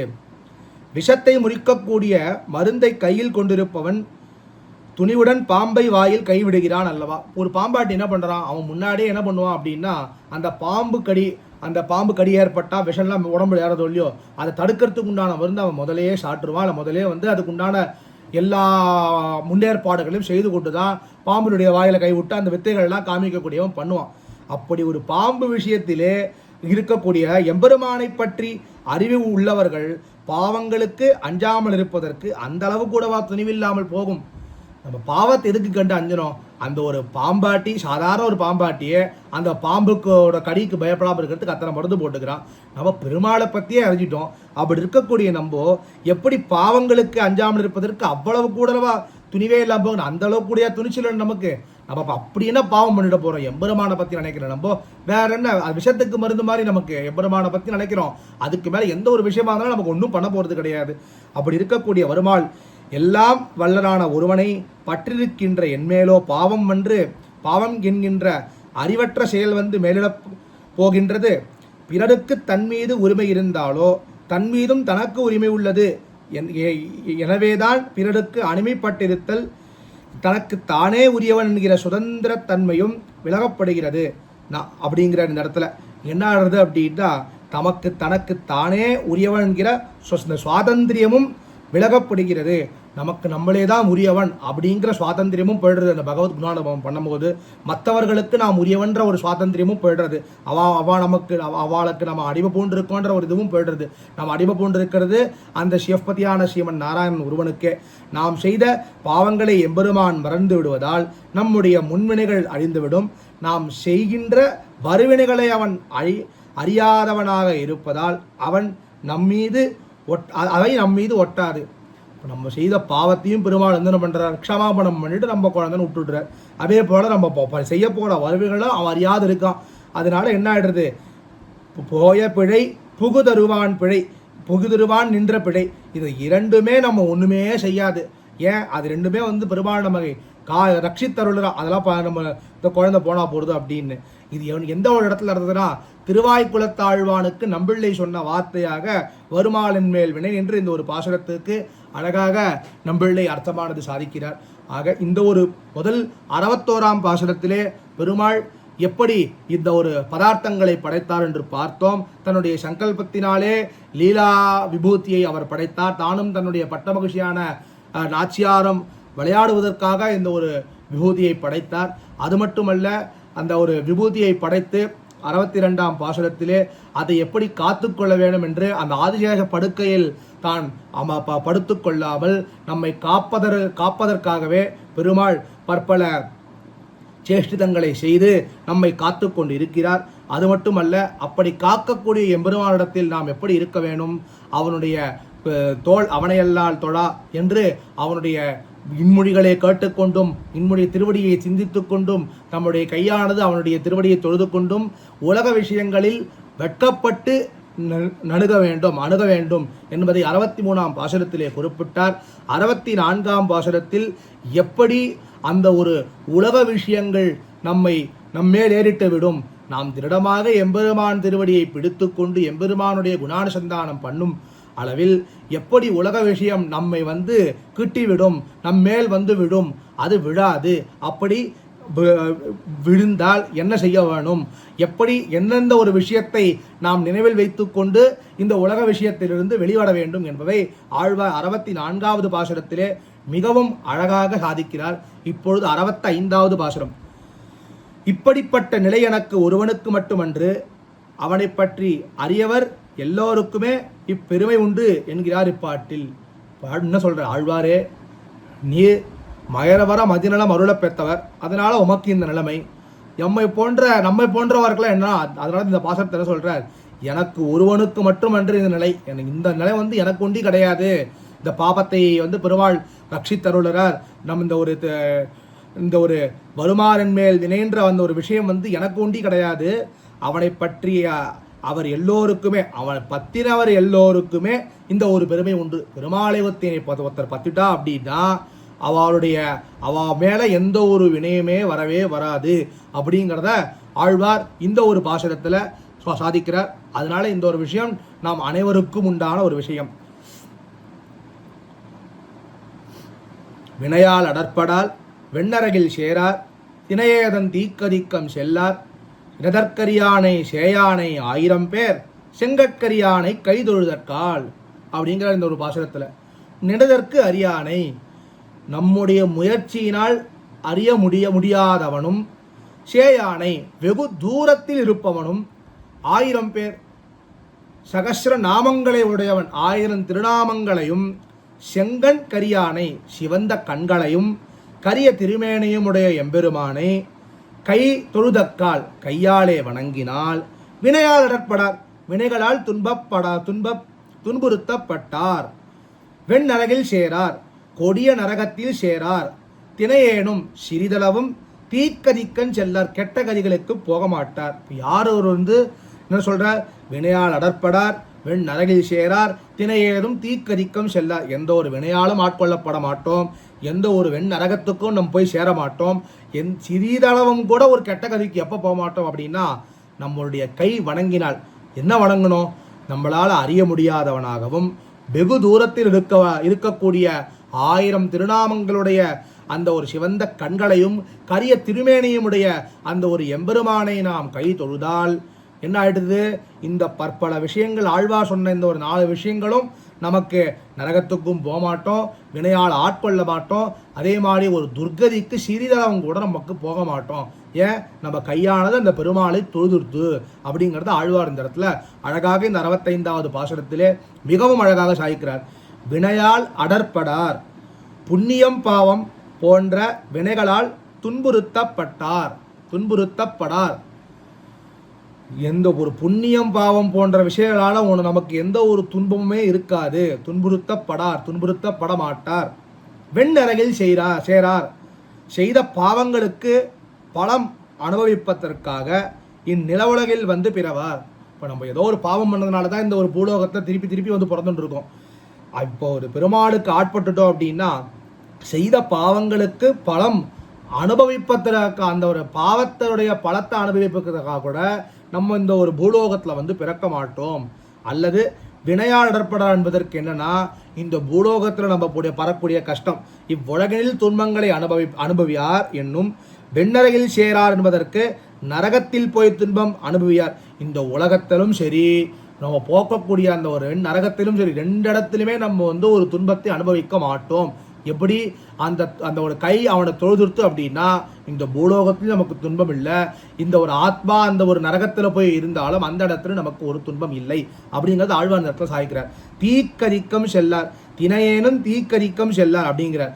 சிறிதளவும் கெட்ட கதிகளுக்கு போக மாட்டார்கள். சிறிதளவு கூட எந்த ஒரு பயமுமே இல்லாமல் சொல்லலாம், சிறிதளவு கூட போக மாட்டோம். எப்போ? நம்ம பெருமாளை கை தொழுதால். என்ன ஆயிடுத்து அப்படின்னா, மகாபாரதத்தில் கண்ணன் பெருமான் துரோணாச்சாரியன் கதையை முடித்து விட வேண்டும் என்று தன்னுடைய திருக்குமாரனான அஸ்வத்தாமன் இறந்து விட்டான் என்பதை அஸ்வத்தாம ஹதக்குஞ்சரஹா என்று சொன்னார். தர்மன் மிகவும் தர்ம வழியிலே செல்பவன். அதனால் அஸ்வத்தாமன் என்னும் யானை இறந்து விட்டது என்று கூறினார். அதற்காக அந்த ஒரு தர்மன் சிறிய க்ஷணம் நரகத்திலே அனுபவித்தான். அதனாலே அந்த ஒரு விஷயத்தை இந்த இடத்துல நிறைவு கூற வேண்டும். நாம் பெருமாள் ஒன்று சொல்லிட்டார் அப்படின்னா அந்த ஒரு விஷயத்துல அசைக்க முடியாத ஒரு விசுவாசத்தை வைத்து கொண்டிருக்க வேணும் என்று போய் சொல்ல, கண்ணனையும் நம்பாமல், அந்த ஒரு கண்ணனையே நம்பல அந்த தர்மத்தை காக்க வேண்டும் என்று அந்த ஒரு உண்மையை சொன்னதனால் என்ன எடுத்து சொன்ன ஒரு சிறிய ஒரு பொய்க்காக சிறிது நாழிகை நரகத்தை பார்க்க நேர்ந்தான் என்றோ. அந்த ஒரு கொஞ்ச நாள் அவன் நரகத்தை போய் பார்த்துட்டு இருந்தால, அந்த கொஞ்ச நாழிகை பார்த்துட்டு இருந்தான்ல, அது கூட இவர்களுக்கு வேண்டாம் என்கிறார். அந்த தர்மனே பட்ட கஷ்டம் கூட உங்களுக்கு வேண்டாம். எப்போ? கை தொழுதால், பெருமாளை கை தொழுதால். இதெல்லாம் என்ன செய்தால் என்னில் நினைதற்கு அறியானை, தங்கள் முயற்சியினால் அறிய முயல்பவர்களுக்கு நினைக்கவும் முடியாதபடி அளவிட அரியனாக இருப்பவனை. நம்மளால் நினைச்சா கூட அவரை வந்து புரிஞ்சிக்கவே முடியாது. அப்பேற்பட்ட ஒரு பெருமாள். நம்மளால் புரிஞ்சிக்க முடியும் நினைப்போம், ஆனால் இன்னொரு பரிமாணத்தில் அவள் வந்து நிற்பாள். அப்படி இருக்கக்கூடிய பெருமாள். அதே மாதிரி அளவிடவே முடியாத அந்த பெருமாளுடைய கல்யாண குணங்களும் சரி, அந்த பெருமாளையும் சரி, அளவிட அரியனாக இருப்பவனை சேயானை, அவர்களுக்கு வெகு தூரத்தில் இருப்பவனை.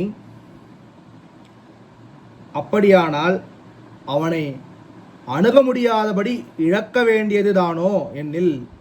அவன் வெகு தூரத்தில் இருக்கான இந்த பெருமாள், அப்போ அவனை இழக்க வேண்டியது தானா? நமக்கு வேறு வழியே இல்லையா அப்படின்னா, நினைதற்கு அறியானை, சேயானை. நம்ம நினைத்தாலுமே அவனை பற்றி நினைக்கணும்னு நினைச்சாலே அப்பேற்பட்ட ஒரு பெரியவன், நினைக்கவும் முடியாத அளவிட அரியதான ஒரு பெருமாள் அப்படியும் இருக்கான். அதே போல் சேயான் ரொம்ப தள்ளியும் இருக்கான் நம்மளை விட்டு. அப்படி இருக்கக்கூடிய பெருமாளை நம்ம இழக்க வேண்டியது தானே, நமக்கு வேறு வழியே இல்லையா அப்படின்னா, 1000 பேர் செங்கண் கரியானை கைதொழுதற்காள். எம்பெருமான் கொடுத்த அறிவு கொண்டு அவனை அனுபவிப்பவர்களுக்கு இறங்கிய இடமெல்லாம் துறையாம்படி தன்னுடைய குணங்களும் செயல்களும் வாசகமான 1000 திருநாமங்களையும் அன்பில் சிவந்த திருக்கண்களையும் கடல் போல் கண்டவர் துன்பத்தை ஆற்றக்கூடிய வடிவையும் உடைய எம்பெருமானை அடைதல் வினைகளால் துன்புறுத்தப்படார். அப்படியாக நம்மளால் அறியவே முடியாத பெருமாள், அது மட்டும் இல்லை, ரொம்ப தூரத்தில் இருக்கக்கூடிய பெருமாளை நம்ம இழந்து விடுவோமோன்னா கிடையவே கிடையாது. என்ன சொல்கிறார், எப்படி அந்த எம்பெருமான் நமக்கு ஒரு அறிவு கொடுத்துருக்காருல்ல, அந்த அறிவு வைத்து அந்த ஒரு பெருமானுடைய 1000 திருநாமங்களில் ஏதோ ஒரு திருநாமத்தை கூட நம்ம சொன்னோமே ஆனால் அந்த பெருமாள் என்ன பண்ணுறார், அந்த ஒரு பெருமாளுடைய திருக்கண்ணானது அன்பினாலேயே சிவந்திருக்கு. ஒரு தாய் உள்ளம் கொண்டவர் பெருமாள், அந்த ஒரு தாய் உள்ளத்தினாலேயே பெருமாளுடைய கண்கள் சிவந்து பிரியவான்ற மாதிரி அந்த ஒரு திருக்கண்களானது அந்த தாய் உள்ளத்தினாலே ரொம்ப சிவந்து இருக்கு. அன்பினாலே குதிர் சிவந்து சிவந்த திருக்கண்களையும் கடல் போல் கண்டவர் துன்பத்தை ஆற்றக்கூடிய வடிவையும். கடல் போல அவர் ஒரு அடியவர்களுக்கு ஒரு துன்பம் தான் அது ஆற்றுவ ஒரு கடல் போல் ஆயிடுவார் அந்த பெருமாள். அந்த ஒரு கடல் போல அந்த பெருமாள் வடிவுடைய அந்த எம்பெருமானை அடைந்தாள். அந்த ஒரு எம்பெருமானை அதனுடைய திருநாமத்தை சொல்லி அடைந்தால் வினைகளால் துன்புறுத்தப்பட, நமக்கு வினைகளானது துன்புறுத்தாது, நரகத்தை அடையார். சிறிதும் தீய வழிகளில் செல்லார். இனிமையான பாலை குடிப்பதால் நோய் தீர்வதா போலே. ஒரு நல்ல ஒரு அமிர்தத்தை சாப்பிட்டோன்னா நமக்கு இருக்கக்கூடிய நோய்கள் எல்லாமே தீர்ந்து விடும். அதுபோல இனிமையான செய்கைக்கான வணங்குதலை செய்துவிட்டால் பாவங்கள் அனைத்தும் நீங்கிவிடும். அதனால் இனிமையான செய்கை என்னது, அந்த ஒரு பெருமாளை வணங்குதல். அந்த ஒரு செயலை நாம் செய்துவிட்டால் எப்படி ஒரு அமிர்தத்தை பருகினால் நமக்கு பாவங்களும் நம்முடைய நோய்களும் தீருமோ அதே போல நம்முடைய எந்த ஒரு வினயமே நம்மை அடற்பட மாட்டாது என்பதை ஆழ்வார் இந்த ஒரு பாசுரத்திலே ரொம்பவும் அழகாக சாதிக்கிறார். என்ன சாதிக்கிறார், நினைதற்கு அறியானானவன் சேயனானவன் அவனை எப்படி நாம் அனுபவிப்பது என்றால் அவனுடைய திருநாமங்களை வைத்துக்கொண்டு அவனை கைதொழுது கொண்டே வந்தால் எந்த ஒரு வினையானது நம்மை அடற்படாது, நம்மை ஆட்கொள்ளாது என்பதை 65வது பாசுரத்திலே ஆழ்வார் மிகவும் அழகாக காமித்தார். 61வது பாசுரத்திலே பெருமாள் பூவுலகை தன்னுடைய சங்கல்பத்தினாலே பிராட்டிக்காக தன்னுடைய லீலாரசத்துக்காக படைத்தாலும் நம்மால் காத்துக்கொள்ள முடியாது என்பதற்காக அது ஆதிசேஷ படுக்கையும் விட்டுவிட்டு ஆயாசத்தையும் பொருட்படுத்தாமல் நமக்காக அனைத்தையும் செய்து போந்தார். அப்படிப்பட்ட ஒரு பெருமாளிடத்தில் நாம் அனைவரும் எப்படி இருக்க வேண்டும், உலக விஷயங்களில் வெட்கமும் அந்த தோளானதும் அவனை தொழுதும் செவியானது அவன் விஷயத்தை கேட்டும் வாயானது அந்த ஒரு ஆதிசேஷனை படுக்கையாக உடையவர்கள் அந்த பெருமானுடைய திருவடிகளை பற்றி மட்டுமே பேசிக்கொண்டு இருக்க வேண்டும் என்பதை பார்த்தோம். மேல் வந்த பாசுரத்திலும் அதாவது 64வது பாசுரத்திலும் எப்படி அந்த ஒரு உலக விஷயங்கள் நம்மேல் ஏறிவிடும், எப்படி நாம் திருடமாக இருக்க வேண்டும், எந்தெந்த காரியங்களை செய்தால் உலக விஷயங்களானது நம்மை அண்டாது அப்படி என்பதை 64வது பாசுரத்திலே பார்த்தோம். 65வது பாசுரத்திலே எப்படி ஆழ்வார் மட்டுமல்லாது இந்த உலகோர்களுக்கும் அந்த ஒரு கதியானது ஏற்படும் என்பதை ஆழ்வார் சாதித்தார். எப்படி இருக்க வேணும், பெருமாளுடைய திருநாமத்தை எப்பொழுதுமே சதா சர்வகாலமுமே ஜபித்து கொண்டும் அதை கை கூப்பி பெருமாளை வணங்கி கொண்டுமே இருந்தாலே போதும், நமக்கு வினைகளால் துன்புறுத்தப்படார், கொடிய நரகத்தில் சேரமாட்டோம், சிறிதளவும் கூட கெட்ட ஒரு கதிக்கு யாருமே போக மாட்டோம் என்பதை ஆழ்வார் 65வது பாசுரத்திலே குறிப்பிடுகிறார். 66வது பாசுரம், அறிவுடையவர்களாக இருப்பவர்களால் அவனை துதிக்காமல் இருக்க முடியுமோ? நமக்கு அறிவு இருக்கு, அறிவுனா என்ன, தெளிந்த ஒரு ஞானம்னா என்ன, பெருமாளை பற்றின ஞானம் பகவத் குணானுபவம் தான் தெளிந்த ஒரு ஞானம். அப்படி இருக்கக்கூடிய ஞானத்தை உடையவர்கள் அவனை பற்றி துதிக்காமல் இருக்க முடியுமா, அவனை பற்றி பேசாமல் இருக்க முடியுமா அப்படின்னா இந்த ஒரு பாசுரத்தில் சொல்றார். காலை எழுந்து உலகம் கற்பனவும் கத்துணர்ந்த மேலை தலைமலையோர் வேட்பனவும் வேலைக்கண் ஓராழியான் அடியேன் ஓதுவதும் ஓர்ப்பனவும் பேர் ஆடிக்கொண்டான் பெயர் அப்படிங்கிற ஆழ்வார். காலை எழுந்து, காலைனா என்ன, ஒரு 9 மணி 10 மணியா, அப்படி கிடையாது, பிரம்ம முகூர்த்தத்திலே எழுந்து காலையில் கண் விழித்து எழுந்து உலகம் கற்பனவும் உலகத்தில் உள்ள உயர்ந்தவர்கள் கற்றுக்கொள்பவையும் கற்றுணர்ந்த மேலை தலைமறையோர் கற்றறிந்தவர்களான பெரியோர்கள் வேட்பனவும் காண விரும்புபவையும் வேலைக்கண் ஓராழியான் பார்க்கடலில் ஒப்பற்ற திருவாழியை கொண்டவனுடைய அடியே திருவடிகளையே ஓதுவதும் ஓர்ப்பனவும் கேட்பவையும் நினைப்பவையும் பேர் ஆழிகொண்டான் பெயர் பேராழியை கொண்டவனுடைய திருநாமத்தையே எப்படி துதிப்பார்கள் என்பதை ஆழ்வார் ஒரு பாசுரத்திலே சாதிக்கிறார். காலை எழுந்து உலகம் கற்பனவும், எழுந்திருந்து உலகம் கற்பனவும், தோத்திரம் செய்வதற்கு தகுதியான விடியற்காலையில் எழுந்திருந்து உலகோர்கள் கற்பவையும் சத்வம் மிகுந்த காலத்தில் செய்ய வேண்டுவது இதுவன்றோ. ஒரு சத்வமான ஒரு பிம்மால ஒரு பிரம்ம முகூர்த்தத்தில் இருந்து என்ன பண்ணுவா, இந்த உலகோர்கள்லாம் நல்ல பகவத் குணானுபவம் பண்ணக்கூடியவர்கள், பகவத் குணானுபவத்தில் இந்த ஒரு அறிவை உடையவர்கள் என்ன பண்ணுவா, இம்மாலை எழுந்து முதல்ல நினைக்கக்கூடியது பகவத் குணானுபவத்தை மட்டும்தான். அந்த பெருமாளுடைய ஒரு கல்யாண குணங்களை மட்டுமே தான் அணைஞ்சிட்டு இருப்பா. அதுதானே எல்லாருமே பண்ணுவா. அதே தான் ஆழ்வார் சொன்னார், கிளரொளி இளமை கெடுவதன் முன்னம் அப்படின்னு. நம்மளுடைய கிளரொளி இளமை கெடுவதன் முன்னமே நம்ம என்ன பண்ணோம், திருமாலிருஞ்சோலை எம்பெருமானை போய் அடைய வேணும் என்று ஆழ்வார் சாதித்தார். அதே போல காலை நல் ஞான துறைபடிந்தாடி என்று தன்னுடைய திருவருத்தத்திலுமே நம்ம அந்த காலை வேளையிலே என்ன செய்ய வேண்டும் என்று நம்மாழ்வார் சாதித்தார் என்று நம்மாழ்வாரும் அருளை செய்கின்றார் என்றோ. ஸ்தேமன சிஸ்வஸ்தே ஷரீரேஷதி யோனரஹா தாதுஷாம்யே சிரே ஸ்மிருதா விஸ்வரூபஞ்சமாவஜம் என்று இந்த வராகசரம ஸ்லோகத்திலும் வராக நாயனார் என்ன சொல்றார், மனம் கலக்கமின்றி நிலை நிற்கையில், மனத்தில் எந்த ஒரு கலக்கமுமே இல்லாமல் நிலையா இருக்கக்கூடிய சமயத்தில், உடம்பு நோயற்று நன்றாக இருக்கையில், இந்த உடம்புல எந்த ஒரு நோயுமே இல்லை, நன்னா திருடகாத்திரமாக இருக்கும், அந்த ஒரு சமயத்தில் வாதம் பித்தம் கிளேசமம் என்ற மூன்று விஷயங்களுமே சமநிலையில் இருக்குன்னா உடம்பு நன்னா இருக்குன்னு அர்த்தம். உடம்பு நன்னா இருக்கக்கூடிய அந்த ஒரு விஷயத்துல எவனொருவன் அந்த வராக நாராயணனை நினைத்து கொண்டு அவரை துதிபாடு கொண்டு இருக்கிறாரோ, இந்த உடம்பு சரியில்லாத சமயத்தில் அவனை பற்றி நினைக்கவே முடியல, உடம்புல அவ்வளோ பிணி பசி மூப்பு துன்பம் எல்லாமே இருக்கு. அப்படி இருக்கும்போது என்ன பண்றார், நான் ரட்சிப்பேன் என்று அந்த ஒரு சரம ஸ்லோகத்திலே இந்த வராக நாயனார் சாதிக்கிறார் என்று வராக பெருமானும் கூறியுள்ளார் என்றோ. கற்றுணர்ந்த மேலை தலைமுறையோர் வேட்பனவும் எம்பெருமானை பற்றி அறிவு மிக்கவர்கள் மகிழ்ச்சியுடன் காண ஆசைப்படுவதும். நம்ம என்ன பண்ண நினைக்கிறது தானே பார்க்கணும். அப்படி இருக்கும்போது நம்ம நினைக்கிறது பெருமாள்னும் போது அறிவுடையவர்கள் என்ன பண்ணுவா, அவளுக்கு அந்த ஆசையே அந்த பெருமாளுடைய திவ்யமங்கல விக்கிரகத்தை சேவிப்பதே தான்.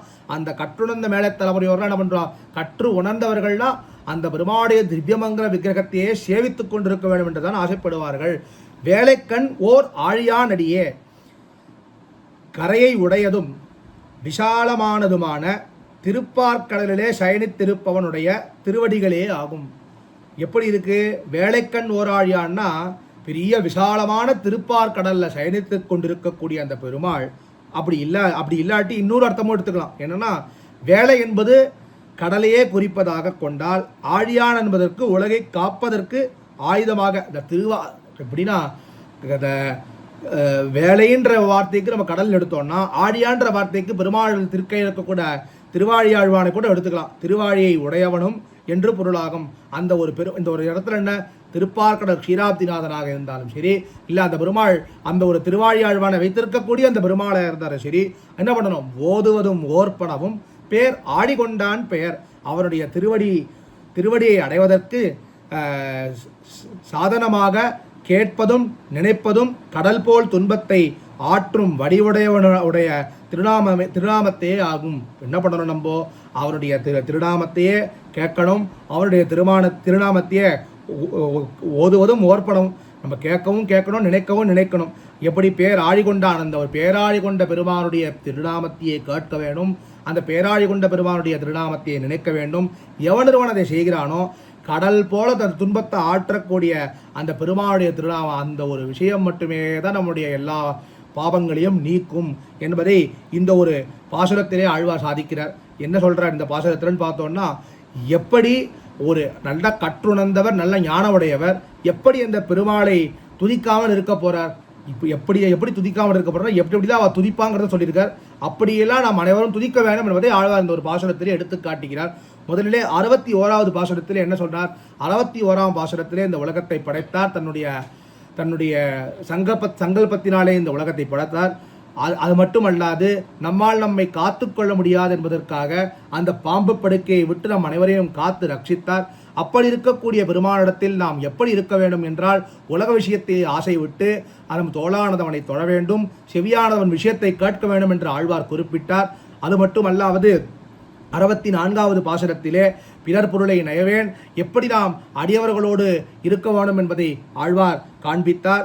அது மட்டுமல்லாது 65வது பாசுரத்திலே ஆழ்வார் நினைதற்கு அரியானை சேயானை, என்னால் நினைக்கவும் முடியல அந்த பெருமாளை, நான் என்ன நினைச்சாலும் அவ்வளோ பெரியவனாக இருக்க போயிட்டே இருக்கு, நினைத்து கொண்டே இருக்கிறேன், நான் முடியவே மாட்டேங்கிறது அவனை புரிஞ்சுக்கிறதுக்கு.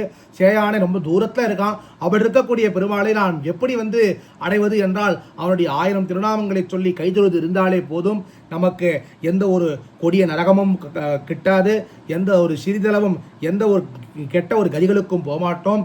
நமக்கு என்ன ஒரு வினைகளாலும் துன்பமானது ஏற்படாது என்பதை 65வது பாசுரத்திலே சொன்னார். 66வது பாசுரத்திலே எவனொருவனுக்கு நாணம் இருக்கோ அவன் எப்படியெல்லாம் துதிப்பான் என்பதை காலை எழுந்திருந்து உலகம் கற்படவும் என்று சொன்னார். அதே போல கற்று உணர்ந்து மேலை தலைமுறையோர் எப்படி அவனுடைய ரூபத்தை, அவனுடைய திவ்யமங்கல விக்கிரகத்தை சேவிப்பார்கள் என்று சொன்னார். அப்படியே அவனுடைய திருவடியை எப்படி ஓதுவதும் ஓர்ப்படவும், அந்த பேராழி கொண்ட பெருமானுடைய திருவடியை எவனொருவனானது ஓதுவதும் ஓர்ப்படுவான் இருக்கிறானோ அவனுக்கு எந்த ஒரு வினையும் வாரா என்பதை 66வது பாசுரத்திலே காண்பித்தார். இப்பொழுது 67ஆம் பாட்டு. மோட்சத்தில் விருப்பம் உடையவர்களும் ஞானம் மிக்கவர்களும் அவனுடைய திருவடிகளையே போற்றுவர் என்று திருநாமங்களே ஓதுவர் என்றும் கீழ்பாசுரத்தில் சொல்லப்பட்டது. என்ன பண்ணார் போன பாசுரத்தில்? யாரொருத்தருக்கு மோட்சம் இருக்கோ, அதே மாதிரி யாரும் ஒருத்தருக்கு ஞானம் இருக்கோ, அவன் என்ன பண்ண போறான்? பெருமானுடைய திருவடியே போத்துட்டு இருக்க போறான். அதுதான் போன பாசுரத்தில் பார்த்தோம். அப்படிப்பட்ட நிர்பந்தம் எதற்கு எண்ணில் கீழ்ப்பாசுரத்தில் ஞானம் மிக்கவர்கள் அன்றோ கூறப்பட்டார்கள். ஞானத்திற்கு திருமகள் கேள்வனான எம்பெருமானை தவிர வேறு இலக்கை இல்லாமையாலே அவனை போற்ற வேண்டும் என்கிறார்.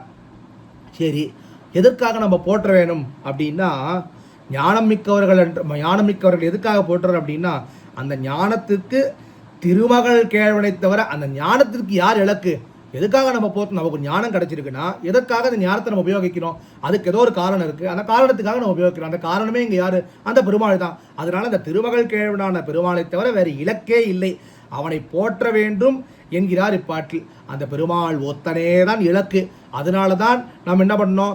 நயவேன் நல்லாரோடு அப்படின்னு சொல்லிட்டு அதை நம்ம பார்த்தோம் இல்லையா? அதனால அந்த பெருமாளுடைய திருநாமத்தையே நாம் கேட்பதும் நினைப்பதுமாக ஓதுவதும் ஓர்ப்படவுமாக இருக்க வேண்டும். எதற்காக? அவன் ஒருவனே நமக்கு இலக்கு அப்படின்றத இந்த ஒரு பாசுரத்தில் 67ஆம் பாசுரத்தில் ஆழ்வார் ஸ்பஷ்டமாக காண்பிக்க போகிறார். பேரங்கருங்கடலே நோக்குமாறு ஒன்பு உயரம் கதிரவனே நோக்கும், உயிரும் தருமனே நோக்கும், உன் தாமரையாள் கேழ்வன் ஒருவனையே நோக்கும் உணர்வு. பேரும் கருங்கடலே நோக்கும். ஆறானது என்ன பண்ணும்? கடலையே நோக்கி செல்லும். அலையெடுத்து கடலையே நோக்கி செல்லும்.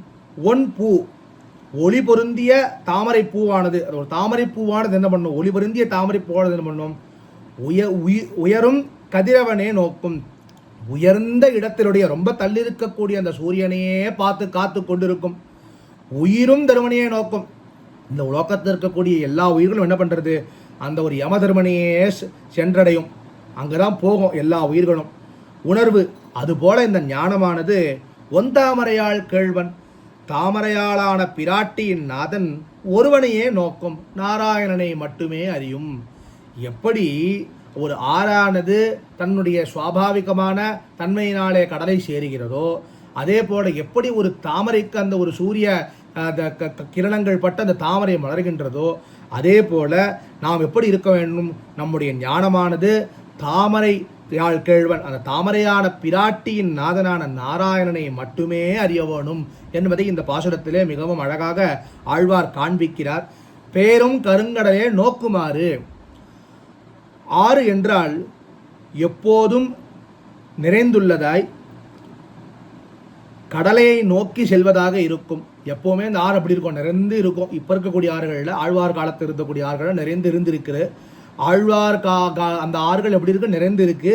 அது எப்படி போகிறது? கடலையே நோக்கி போகிறது, கடலையே நோக்கி செல்வதாக இருக்கும்.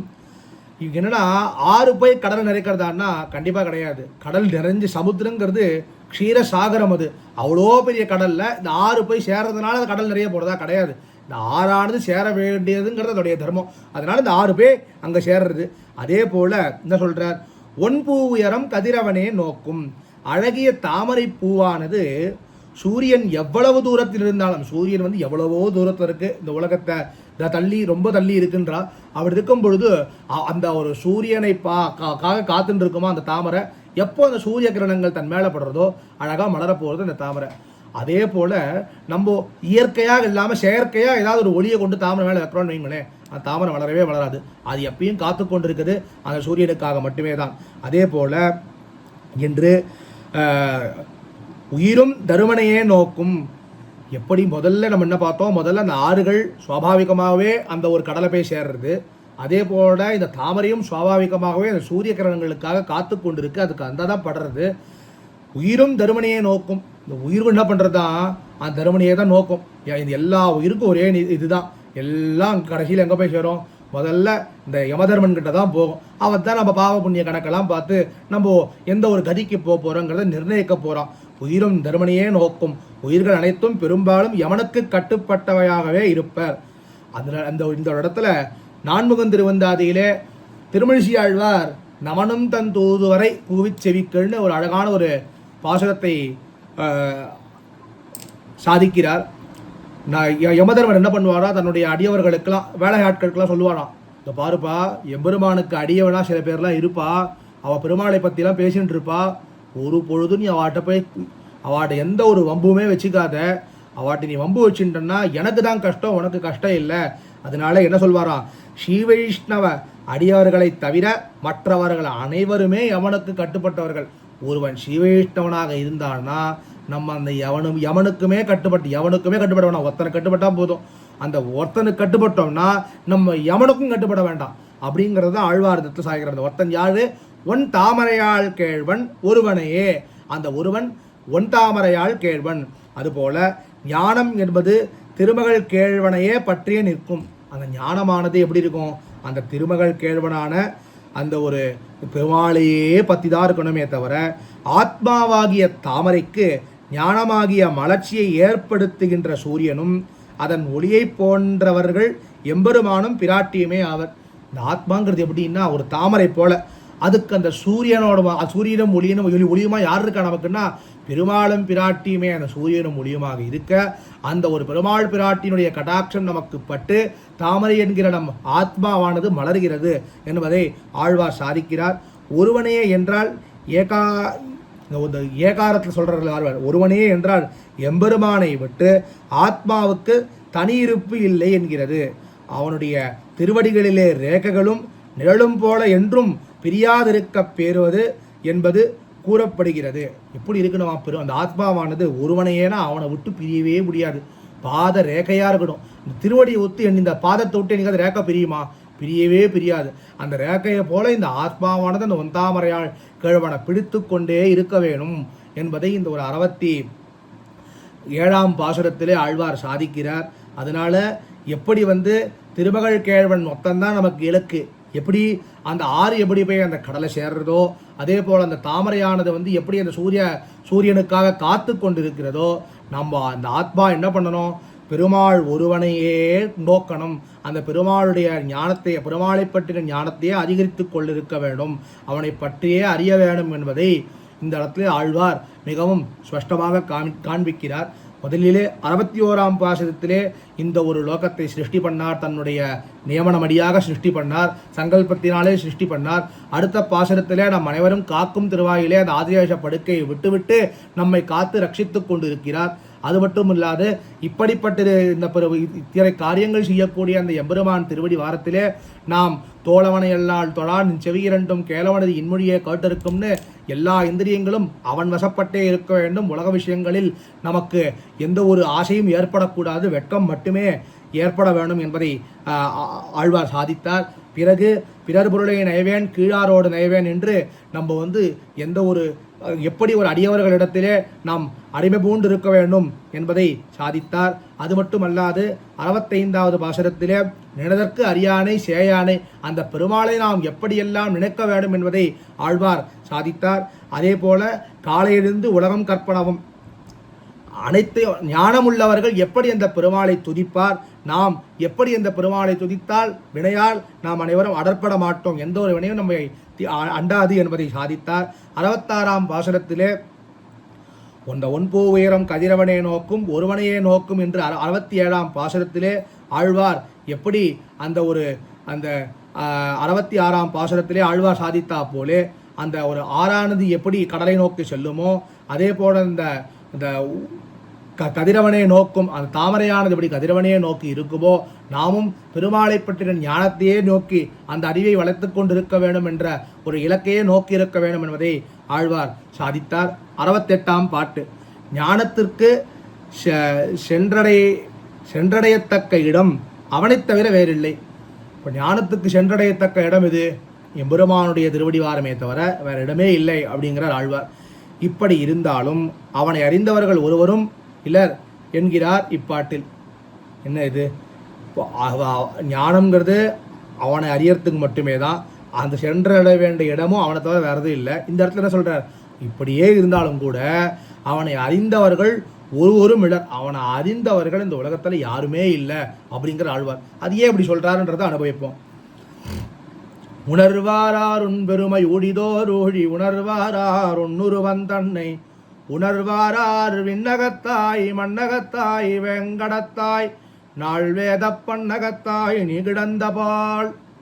பார்க்கடலில் பள்ளி கொண்டிருக்கும் பெருமாளே, விண்ணகத்தாய் பரமபதநாதனே, மண்ணகத்தாய் மண்ணுலகில் அவதரித்தானே, வேங்கடத்தாய் திருவேங்கடமாமலையிலே நிற்பவனே, நாள் வேத பண்ணகத்தாய் ஸ்வரமுடைய வேதத்தில் விளங்குவனே.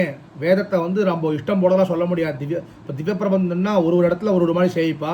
ஆனால் வேதத்துக்கு எல்லா இடத்துலையும் ஒரே ஸ்வரம் தான். அந்த ஸ்வரத்தை தான் சேவிக்கணும், இல்லாட்டி தோஷங்கள் வந்துவிடும். அந்த ஸ்வரமுடைய வேதத்தில் விளங்குபவனே, ஊழிதோர் ஊழி கற்பங்கள் தோறும் பற்பல ஆயிரங்கள் வருஷங்கள் தோறும் உன் பெருமை உணர்வாரார். உன்னுடைய பெருமையை அறியவல்லர் யார்? உன்னுடைய பெருமை யார் அறிந்தார்? உன் உருவம் தன்னை உன்னுடைய ஸ்வரூபங்களை யார் அறிய முடியும்? நீ கிடந்த நீ பள்ளி கொண்ட திருப்பார்கடலை உணர்வார் யார்? யார் அளவிட்டு அறிய முடியும்? அந்த திருப்பார்கடலை யாரால் அளவிட முடியும்? க்ஷீரசாகர சயனா விபோ இல்லை அவர். அப்படி இருக்கக்கூடிய அந்த ஒரு க்ஷீரசாகரத்தை யாரால் அளவிட முடியும் அப்படிங்கிறத ஆழ்வார் இடத்துல ரொம்ப அழகாக விளக்கி காண்பிக்கிறார். எப்படி இந்த எவ்வளோ விஷயம் அடையக்கூடிய இலக்கு அவர் தான். ஞானம் சேரக்கூடிய இலக்கு அவராக இருந்தாலும் இந்த உலகத்தில் யாராலையுமே அறிய முடியாத விஷயமும் அவர் தான். அவர் அறிந்தவர், முழுசாக தெரிந்தவர் யாருமே ஒருத்தரை கூட சொல்ல முடியாது அப்படிங்கிறார் ஆழ்வார். உணர்வார் ஆர் உன் பெருமை ஊழிதோர் ஊழி. எவனுடைய குணங்கள் 10,000 வருஷங்களிலும் எல்லா உலகங்களிலும் கூடியும் பேச முடியாதவையோ, இப்படி இருக்கா அந்த பெருமாளுடைய குணங்கள் 10,000 வருஷங்களும் எல்லா லோகங்கள் இருக்கக்கூடிய அந்த ஒரு மனுஷர்களாக இருக்கட்டும், மற்ற ஜாதிகளாக இருக்கட்டும், எல்லாருமே சேர்ந்து 10,000 வருஷம் பேசினாலுமே அந்த ஒரு பெருமாளுடைய குணத்தை பேசவே முடியாதாம் அப்படிங்கிற மகாபாரதத்தில் என்று கூறப்பட்டபடி முக்காலத்தையும் சேர்த்து கொண்டு அறிய முயன்றாலும் உன்னுடைய குணங்களால் வந்த பெருமையை ஒரு சிலரால் அறிய முடியுமோ? எல்லாரும் வேண்டாம், ஒரு சிலரால் கூட அறிய முடியுமா? முக்காலத்தையுமே நான் உட்காந்துக்கிறேன், பெருமாளை பற்றி மட்டுமே நான் நினைக்க போகிறேன்னு நினைச்சாலும் ஒரு சிலராருமே அறிய முடியாதே பெருமாளே. உணர்வார் ஆறுன் பெருமை. அப்போ யாருடைய உன்னுடைய பெருமை ஸ்வரூப ரூப இவைகளை யாரால தான் அறிய முடியும்? யாரால் அறிய முடியுமோ? உணர்வாரார் விண்ணகத்தாய் மண்ணகத்தாய் வேங்கடத்தாய் நால்வேத பண்ணகத்தாய் நீ கிடந்த பால். ஸ்ரீவைகுண்டத்தை இருப்பிடமாக உடையவனாய் இவ்வுலகில் வந்து அவதரிக்கும் தன்மையை உடையவனுமாய். என்னாடுறது? ஸ்ரீவைகுண்டம்னா விண்ணு. இந்த உலகத்தில் விபவாவதாரத்தில் இந்த ஒரு பூமியில் அவதரித்தார், அதனால் மண். நடுவோர் இடத்த பிடிச்சார். திருவேங்கடம் மலையை பிடிச்சி திருவேங்கட மலையில் நின்று அருள்பவனாய் நல்ல ஸ்வரத்தை உடைய வேதங்களினாய் அறியப்படுபவனாய் நல்ல ஸ்வரத்தினால் இருக்கக்கூடிய வேதத்தினால் அறியப்படுபவனாய் நீ கிடந்த பால் உணர்வார் யார்? நீ கிடந்த திருப்பார்கடலை உணர்வார் யார்? நீ கிடந்த பால் என்பதற்கு இங்கே திருப்பார்கடல் தான் அர்த்தம். அப்படி இருக்கக்கூடிய திருப்பார்கடலை அறிவார் யார்? நீ இருக்கக்கூடிய ஸ்ரீவைகுண்டத்தை அறிபவர் யார்? நீ இருந்த அந்த பூமி அறிபவர் யார்? அதே மாதிரி நீ நின்று அருளக்கூடிய அந்த உன்னுடைய திருவேங்கட மாமலை அறிபவர் யார்? அப்படி இருக்கக்கூடிய பெருமாளே அந்த ஒரு ஸ்ரீராப்தி யார் அறிவார் அப்படிங்கிறார். இந்த புருஷசூக்தத்திலேருந்து ஒரு வாக்கியத்தை எடுக்கிறார். என்ன சொல்றாருன்னா, அவனுடைய பிறப்பை ஞானிகளே அறிகிறார்கள். தஸ்ய தீராக பிரஜானந்தி யோனிம் அப்படிங்கிறார். என்று என்னன்னா, தஸ்ய யோனிம் எம்பெருமானுடைய பிறப்பு. எப்படிப்பட்ட பிறப்பு? உயர்வர உயர்நலம் என்ற மேன்மை உடையவனுடைய பிறப்பு அப்படிங்கிறார். அவருக்கு ஒத்தாரும் மிக்காரும் இளையாய மாமா என்றவர் உயர்வர உயர்நலம் என்ற மேன்மை உடையனுடைய பிறப்பு. தஸ்ய யோனிம் தீராக. யார் தீரா? முதல்ல ஞானிகளில் தலைவர்கள். அவர்கள் யார்? நமக்கு ஆழ்வார்கள். மயரவர மதிநலம் அருளப்பெற்ற ஆழ்வார்கள். அந்த ஆழ்வார்கள் தான் தீராக. பிரஜானந்தி. ஒவ்வொரு கடமும் இது என்ன எளிமை, இது என்ன எளிமை நினைப்பாளா வாழலாம். யாரெல்லாம் இந்த தீரர்கள் என்ன பண்ணுவாளா? தீரர்கள் ஞானத்தில் தீரர்கள், ஞானத்தில் தலைவர்கள். யாரு? மயரவர மதிநலம் அருளப்பட்ட ஆழ்வார்கள் நினைப்பாளா. பிரஜானந்தி. ஒவ்வொரு கணமும் இது என்ன எளிமை நினைப்பாராம். ஆழ்வார் 10 அடியவருக்கு எளியவன் பாசுரத்தை இது பண்ணும்போது கிட்டத்தட்ட 3 முறை 6 மாதம் மூச்சு விட்டு இருந்தாராம். ஆஹா, கண்ணனும் பெருமான் என்ற ஒருவர் எப்பேற்பட்ட பெருமாள் இந்த ஒரு பூலோகத்தில் வந்து அழகாக வெண்ண சாட்டு யசோத கையில் கட்டுண்டு தான் இருக்கார் அப்படின்னு சொல்லி 10 அடியவருக்கு எளியவன் பிறர்களுக்கு அறிய வித்தகனா எப்படி இருக்காருன்னு ஆழ்வார் இது என்ன எளிமை, இது என்ன எளிமைன்னு மோகித்து இருந்தாரா நம்மாழ்வார் அப்படிங்கிறத நிறுத்த சாய்க்கிறார். நால்வேத பன்னகத்தாய். வேதத்தில் காட்டுகின்ற பொருள்களை உன்னாலேயே அப்படிங்கிற என்னன்னா, இந்த விஷ்ணு புராணத்தில் ஒரு அழகான ஒரு ஸ்லோகத்தை எடுக்கிறார். விஷ்ணு பொருளாக இருக்கிறார், இவள் பிராட்டி சொல்லாக இருக்கிறார். என்ன இடத்துல பெருமாள் வந்து பொருள்னா தாயார் சொல்லு. அதே போல இவள் நீதி, அவன் நன்னெறி. தாயார் வந்து நீதியா இருந்தார்னா பெருமாள் வந்து நன்னெறியா இருக்கார். அதே மாதிரி பெருமாள் ஞானமா இருந்தார்னா தாயார் அறிவா இருக்கார். அதே மாதிரி அவர் தர்மமா இருந்தார்னா தாயார் நன்னடத்தையா இருக்கார் என்று குறிப்பிடுகிறார்கள் பெரியோர்கள். அப்படின்னு இந்த ஒரு விஷ்ணு புராணத்தில் இருக்கக்கூடிய ஒரு ஸ்லோகமானது நமக்கு காட்டுகிறது. அதனால இந்த ஒரு இடத்துல எப்படி நம்மால் அந்த பெருமாளை அறிய முடியும்? ஒருத்தர் ஞானம் இருக்கு அப்படின்னா அவர் அந்த ஒரு ஞானத்துக்கு இலக்கு போய் சேர வேண்டிய இடம் இந்த பெருமாள்னா யாராவது ஒருத்தர் அறிஞ்சிருக்காருன்னா அந்த பெருமாளுடைய விஷயமானது எப்படி இருக்கு? அந்த விண்ணகத்தாய் மண்ணகத்தாய் நால்வேத பன்னகத்தாய் ஊழிதோரோடி உன் பெருமை அறிவார் யார்? உன்னுடைய பெருமை அறிவதற்கு முடியவே முடியாதுன்னு அளவே கிடையாது. அப்பேற்பட்ட பெருமையுடையவர்கள். ஆனால் அந்த பெருமை அறிந்தவர்கள் யாரு அப்படிங்கிறத அந்த ஒரு புருஷசுத்த வாக்கியம் அதில் பார்த்தோம். தீரர்களான ஞானத்திலே தலைவர்களான மயரவர மதிநலம் அருளப்பட்ட ஆழ்வார்கள் அவருடைய எளிமையை கண்டு வியந்து வியந்தே அறிகிறார்கள் என்பதை இந்த ஒரு 68ஆம் பாசுரத்திலே பார்த்தோம்.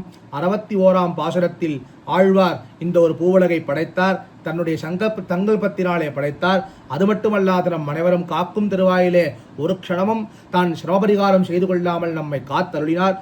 அப்படிப்பட்ட பெருமாள் திருவடிவாரத்திலே நாம் அனைவரும் எப்படி இருக்க வேண்டும் என்றால் அவனை விட்டு மற்ற ஒரு விஷயத்திலே வெட்கம் கொண்டிருக்க வேண்டும். அவனுடைய குணானுசந்தானம் பண்ணி கொண்டிருக்க வேண்டும். அதே போல 64வது பாசுரத்திலே பிறர் பொருளை நயவேன். எம்பெருமானுடைய ஆத்மாவை தன்னுடைய எம்பெருமான் அவனுடைய சொத்தான ஆத்மாவை நாம் நம்முடையது என்று நினைக்கக்கூடாது.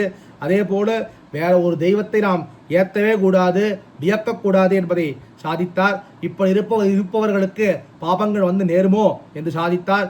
65வது பாசுரத்திலே நினதற்கு அரியானை சேயானை 1000 பேர் செங்கற்கு அரியானை என்று கைதொழுதாலே போதும். நமக்கு எந்த ஒரு வினையும் வந்து அடர்படாது. அவருடைய திருநாமங்களை சொல்லி கைதொழுதாலே போதும் என்று சாதித்தார்.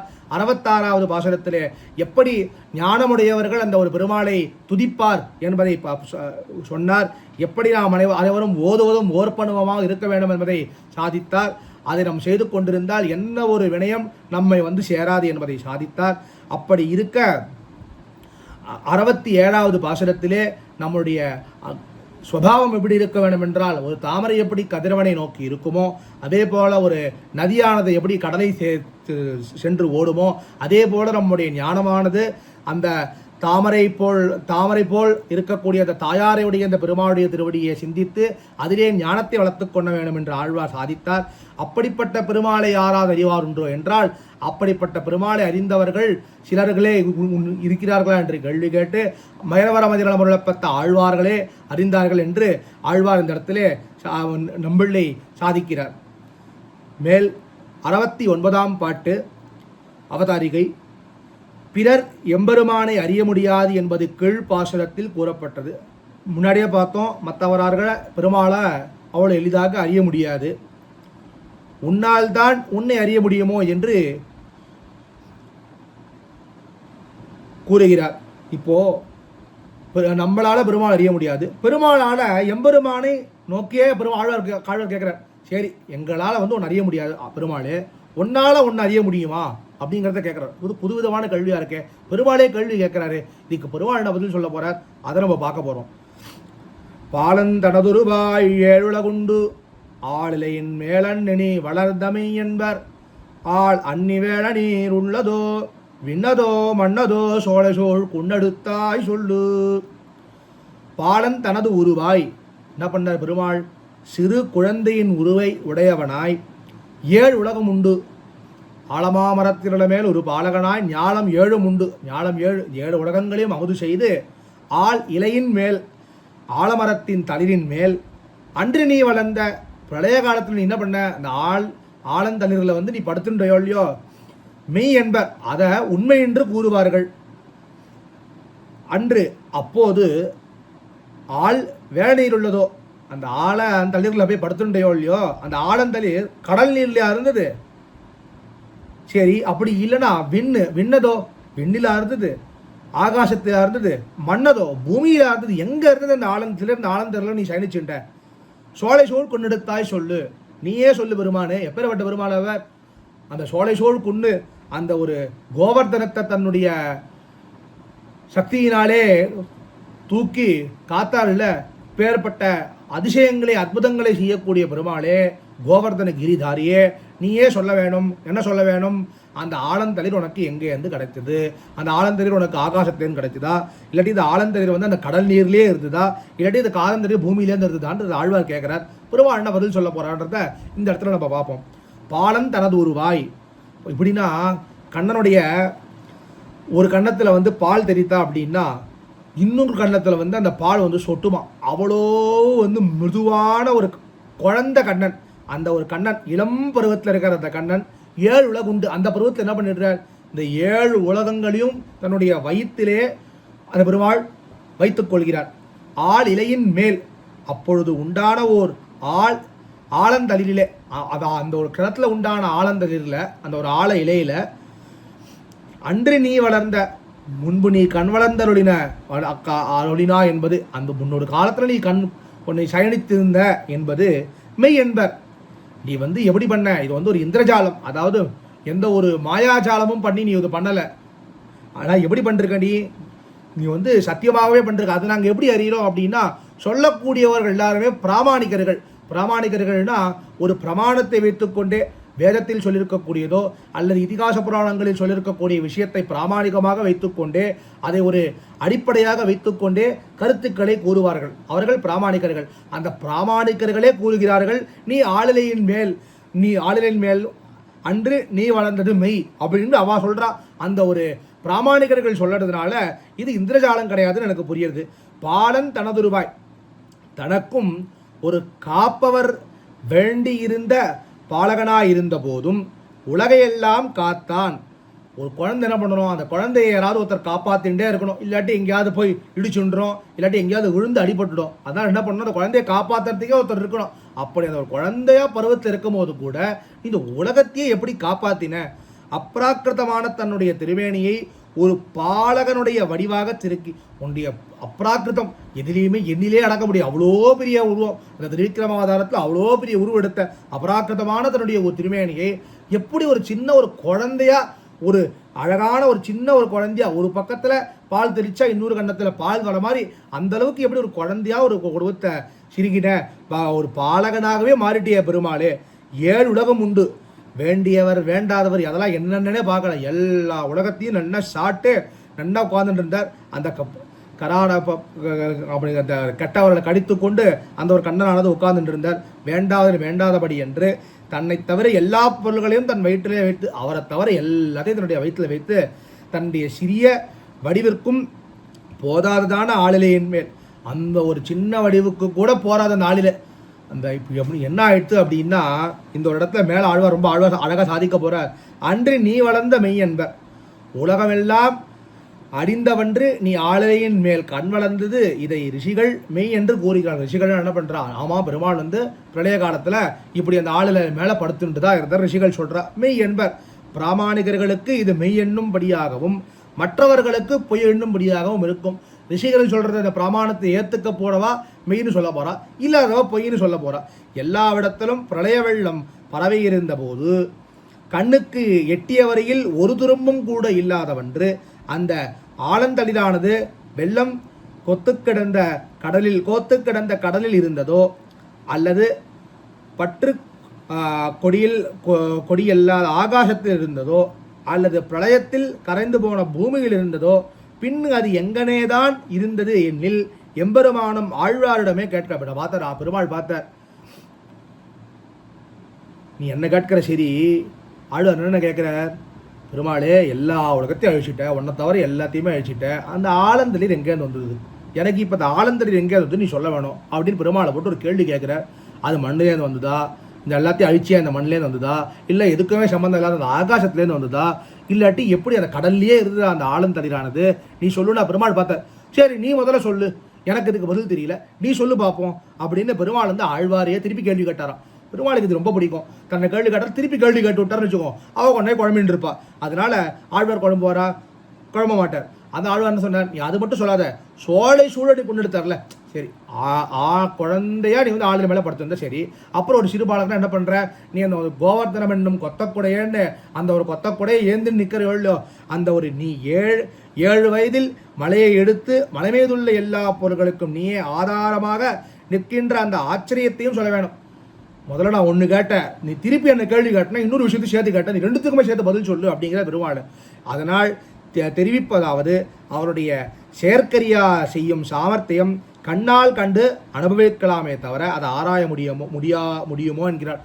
நம்ம என்ன புரிஞ்சுக்கணும், அந்த பெருமாள் ஆளுகையில் வளர்ந்தான்றத அந்த ஒரு சாமர்த்தியத்தை வந்து நம்ம கண்ணாலே தான் அனுபவிக்க முடியுமே தவிர அதை ஒரு பொழுதும் ஆராய முடியாது. பெருமாளுக்கு ஒரு தனித்தன்மை இருக்குது, அகடத கடினா சாமர்த்தியம்னு ஒன்று இருக்குது. எப்படின்னா இப்போ பாருங்க, ஒரு சின்ன குழந்தை 7 உலகத்தையும் விழுங்குறது அப்படிங்கிறதே என்ன, அகடித்த கடினா சாமர்த்தியம் தான். ஒரு சின்னதாக இருக்க ஆனால் அவ்வளோ பெரிய உலகத்தை விழுங்குறார். அந்த ஒரு சாமர்த்தியத்தினால நம்ம அந்த சாமர்த்தியத்தை பார்த்து ரசிக்கலாம், அந்த சாமர்த்தியத்தை கண்ணால் கண்டு கழிக்கலாமே தவிர அதை ஆராய்ந்து அறியவே முடியாது. ஏன் அதை ஆராய இப்படி ஆதாரமும் ஆதாயமும் அவன் தான். ஆதாரம்னா அதை தாங்கும் தன்மையும் அவனுக்கு தான் இருக்கு, தாங்கப்படும் தன்மையும் அவனுக்கு தான் இருக்கு. இப்போ ஆளிலை கண்ணனை தாங்கிட்டு இருக்கா, இல்லை கண்ணன் ஆளிலையை தாங்கிட்டு இருக்கானா? ஒரு பிரளயத்தில் அது பெரிய இந்த உலகம் ஃபுல்லாக ஜலம் இருக்குது, ஜலத்து மேலே ஒரு ஆழந்தளிர் இருக்குது, ஆழந்தளிர் மேலே கண்ணன் எம்பெருமான் சயனித்து கொண்டிருக்கிறார். இப்போ அந்த ஆழந்தளிரை பார்த்தோம், மேலிருந்த வழியாக பார்த்தோம்னா அந்த ஆழந்தளிர் அந்த ஜலமானது ஆழந்தளிர் ஆதாரமாக, ஜலம் வந்து அந்த ஆழந்தளிருக்கு ஆதாரம், அந்த கண்ணனுக்கு ஆதாரமாக வந்து இந்த ஆழந்தளிர் இருக்குன்னு பார்க்குறோம். ஆனால் கண்ணன் தான் அந்த ஜலத்துக்கும் சரி, ஜலப்பிரவாகத்துக்கும் சரி, அந்த ஆழந்தளிருக்கும் சரி, ரெண்டுக்குமே ஆதாரமாக இருக்கான் அப்படிங்கிறார் இந்த இடத்துல. அவனிடத்திலே இருந்தது போல் வேறெங்கும் கண்டிலம். அந்த ஒரு பெருமாள் தான் இப்படி இருக்க முடியுமே தவிர யார் இடத்துலையுமே இந்த ஒரு விஷயத்தை பார்க்கவே முடியாது. இதனால் அவனாலும் அவனுடைய தன்மைகளை விளக்க முடியாது என்கிறார். இப்படி இருக்கக்கூடிய விஷயத்தை அவனாலையுமே விளக்க முடியாது என்கிற அந்த இடத்துல நம்பிள்ளை. அந்த ஆழந்தளிருக்கு ஆதாரமான பூமி பிரளய நீருக்குள்ளே கரையாமல் இருந்தது யாரால், அவனால் என்றோ என்று கருத்து. என்ன ஆயிடுறது, இப்போ பெருமாள் படுத்தாருன்னா அந்த ஆழந்தளிர் ரொம்ப மிருதுவானத்தனம், ரொம்ப லேசாக இருக்க போகிறது, அது உள்ளே போயிடுமோ இல்லையோ, அது ஏன் உள்ளே போலனா அதுவுமே அவனால தான், அவன் நினைக்கிறதுனால தான் அது உள்ளே போல. அதனால் என்ன பெருமாள், அந்த பெருமாள் வந்து அந்த பாலந்தனது ரூபாய் அந்த ஆளிலே என் மேல் வளர்ந்தது சத்தியம். ஏன் சத்தியம், பிராமணிகர்கள்லாம் சொல்கிறா, ரிஷிகள்லாம் சொல்கிறா, அதனால அது சத்தியம்தான். அதே மாதிரி அந்த பெருமாள் கொத்தக்குடையாக அந்த ஒரு கோவர்த்தனத்தை ஏந்திருந்ததும் சத்தியம். எப்படி அகரத கடிதா சாமர்த்தியத்தினாலே அந்த பெருமாள் அனைத்து சேஷ்டிதங்களையும் செய்கிறார். அதை ஆராய முடியுமானா ஒரு பொழுதும் ஆராய முடியாது, அது கண்டுகளிக்க முடியும். அது பெருமாளால் விளக்க முடியுமானா இந்த ஒரு விஷயத்தை யாராலையுமே விளக்க முடியாது. ஏன்னா அந்த ஒரு விஷயத்தை வேறு யாராலும் பண்ணக்கூட முடியாது அப்படிங்கிறது ஆழ்வார் இந்த ஒரு இடத்துல என்ன சொல்கிறார், என்னால் தான் அறிய முடியாதுப்பா, ஒன்னால் ஒன்று அறிய முடியுமானா அதுவுமே கஷ்டம். ஏன்னா அந்த பெருமாள் அப்பேற்பட்ட ஒரு குணத்தை உடையவன் என்பதை ஆழ்வார் இந்த இடத்திலே சாதிக்கிறார். 61வது பாசுரத்திலே இந்த ஒரு பூவுலகை படைத்தார் ஆழ்வார். அது பெருமாள் அந்த ஒரு பூவுலகை படைத்து தன்னுடைய நியமனமடியாக இந்த ஒரு பூவுலகை படைத்தார். தன்னுடைய இந்த பூவுலகை படைத்து அதுக்கப்புறம் நம்மை காப்பதற்கும் அவனே அந்த பாம்பு படுக்கையை விட்டுவிட்டு நமக்காக வந்தார். அதுக்கப்புறம் அந்த பெருமாடத்தில் நாம் எப்படி விஸ்வசித்திருக்க வேண்டும் என்பதை ஆழ்வார் சாதித்தார். எப்படி நாம் அடியவர்களோடு இருக்க வேண்டும் என்பதை ஆழ்வார் சாதித்தார். எப்படி நாம் நம் சுபாவமானது எப்படி இருக்க வேண்டும் என்பதை ஆழ்வார் சாதித்தார். 66ஆம் பாசுரத்திலே காலையிலிருந்து எப்படி வந்து அந்த ஒரு கற்றறிந்தவர்கள் ஞானமுடையவர்கள் எப்படியெல்லாம் இருப்பார்கள் என்பதை சாதித்தார். அதே போல நம்மளுடைய சுபாவம் இந்த தாமரையாழ்களுடைய ஞானத்தை பெற்றுக்கொள்வதற்கே இருக்க வேண்டும் என்பதை அந்த ஒரு 6 மற்றும் தாமரை வைத்துக்கொண்டு ஆழ்வார் சாதித்தார். அதே போல பெருமாள் 68ஆம் பாட்டிலே பெருமாளே என்னால் எப்படி யாராவது அறிவார் உண்டோ உன் அறிந்தவர்கள் யாராவது உண்டோ, இப்படிப்பட்ட சேஷ்டிதங்கள்லாம் பண்றியே விண்ணகத்தாய் மண்ணகத்தாய் வேங்கடத்தாய், நீ எப்படி யாரால ஒன்று அறிய முடியும் அப்படின்னு கேட்குறா. இந்த உலகத்தை யாராவது அறிந்தார் உண்டோன்னு கேட்குறா. அதுக்கப்புறம் பார்த்தோன்னா முதல்ல ஒன்னால ஒன்று அறிய முடியுமோன்றதுக்கு ஆளுலையின் மேலிருந்து நீ வளர்ந்து மெய்யன்பர், அந்த ஆளுநரை கண்ணனா அந்த ஒரு பிரளய காலத்தில் படுத்திருந்தே அதை மெய்ன்னு சொல்கிறாரு. அதை நான் எப்படி நம்புறது, அது நீயே சொல்லுன்னும் போது பெருமாள் திரும்பி கேள்வி கேட்க அப்புறம் தான் புரியுறது பெருமாளாலேயே இதுக்கு பதில் சொல்ல முடியாது. ஏன்னா இந்த ஒரு சேஷ்டிதங்களை நம்மளால் கண்ணாலே கண்டு கழிக்க முடியுமே தவிர அதை ஆராய முடியாது என்பதை ஆழ்வார் இந்த ஒரு பாசுரத்திலே மிகவும் அழகாக காண்பிக்கிறார். இப்பொழுது நாம் அனுபவிக்கப் போகும் இறுதியான ஒரு பாட்டு 70ஆம் பாட்டு. இப்படி அவன் செயற்கரிய செய்பவனாக இருக்கின்றபடியால் உலகத்தில் உள்ளவர்கள் எல்லாரும் வேறு ஒன்றிலும் ஈடுபடாமல் அவனை அடையுங்கள் என்கிறார். யாராலையுமே செய்ய முடியாத விஷயத்தெல்லாம் செய்கிறார் ஒருத்தர் எங்கள் பெருமாள். அதனால் எங்கேயுமே ஈடுபடாதீங்கோ, நேராக எங்கள் பெருமாளுடைய திருவடி அடையுங்கோ என்று ஆழ்வார் என்ன பண்ணுறார், எல்லா உலகத்தாருக்கும் உபதேசம் பண்ணுறார் இந்த 70ஆவது பாசுரத்தில்.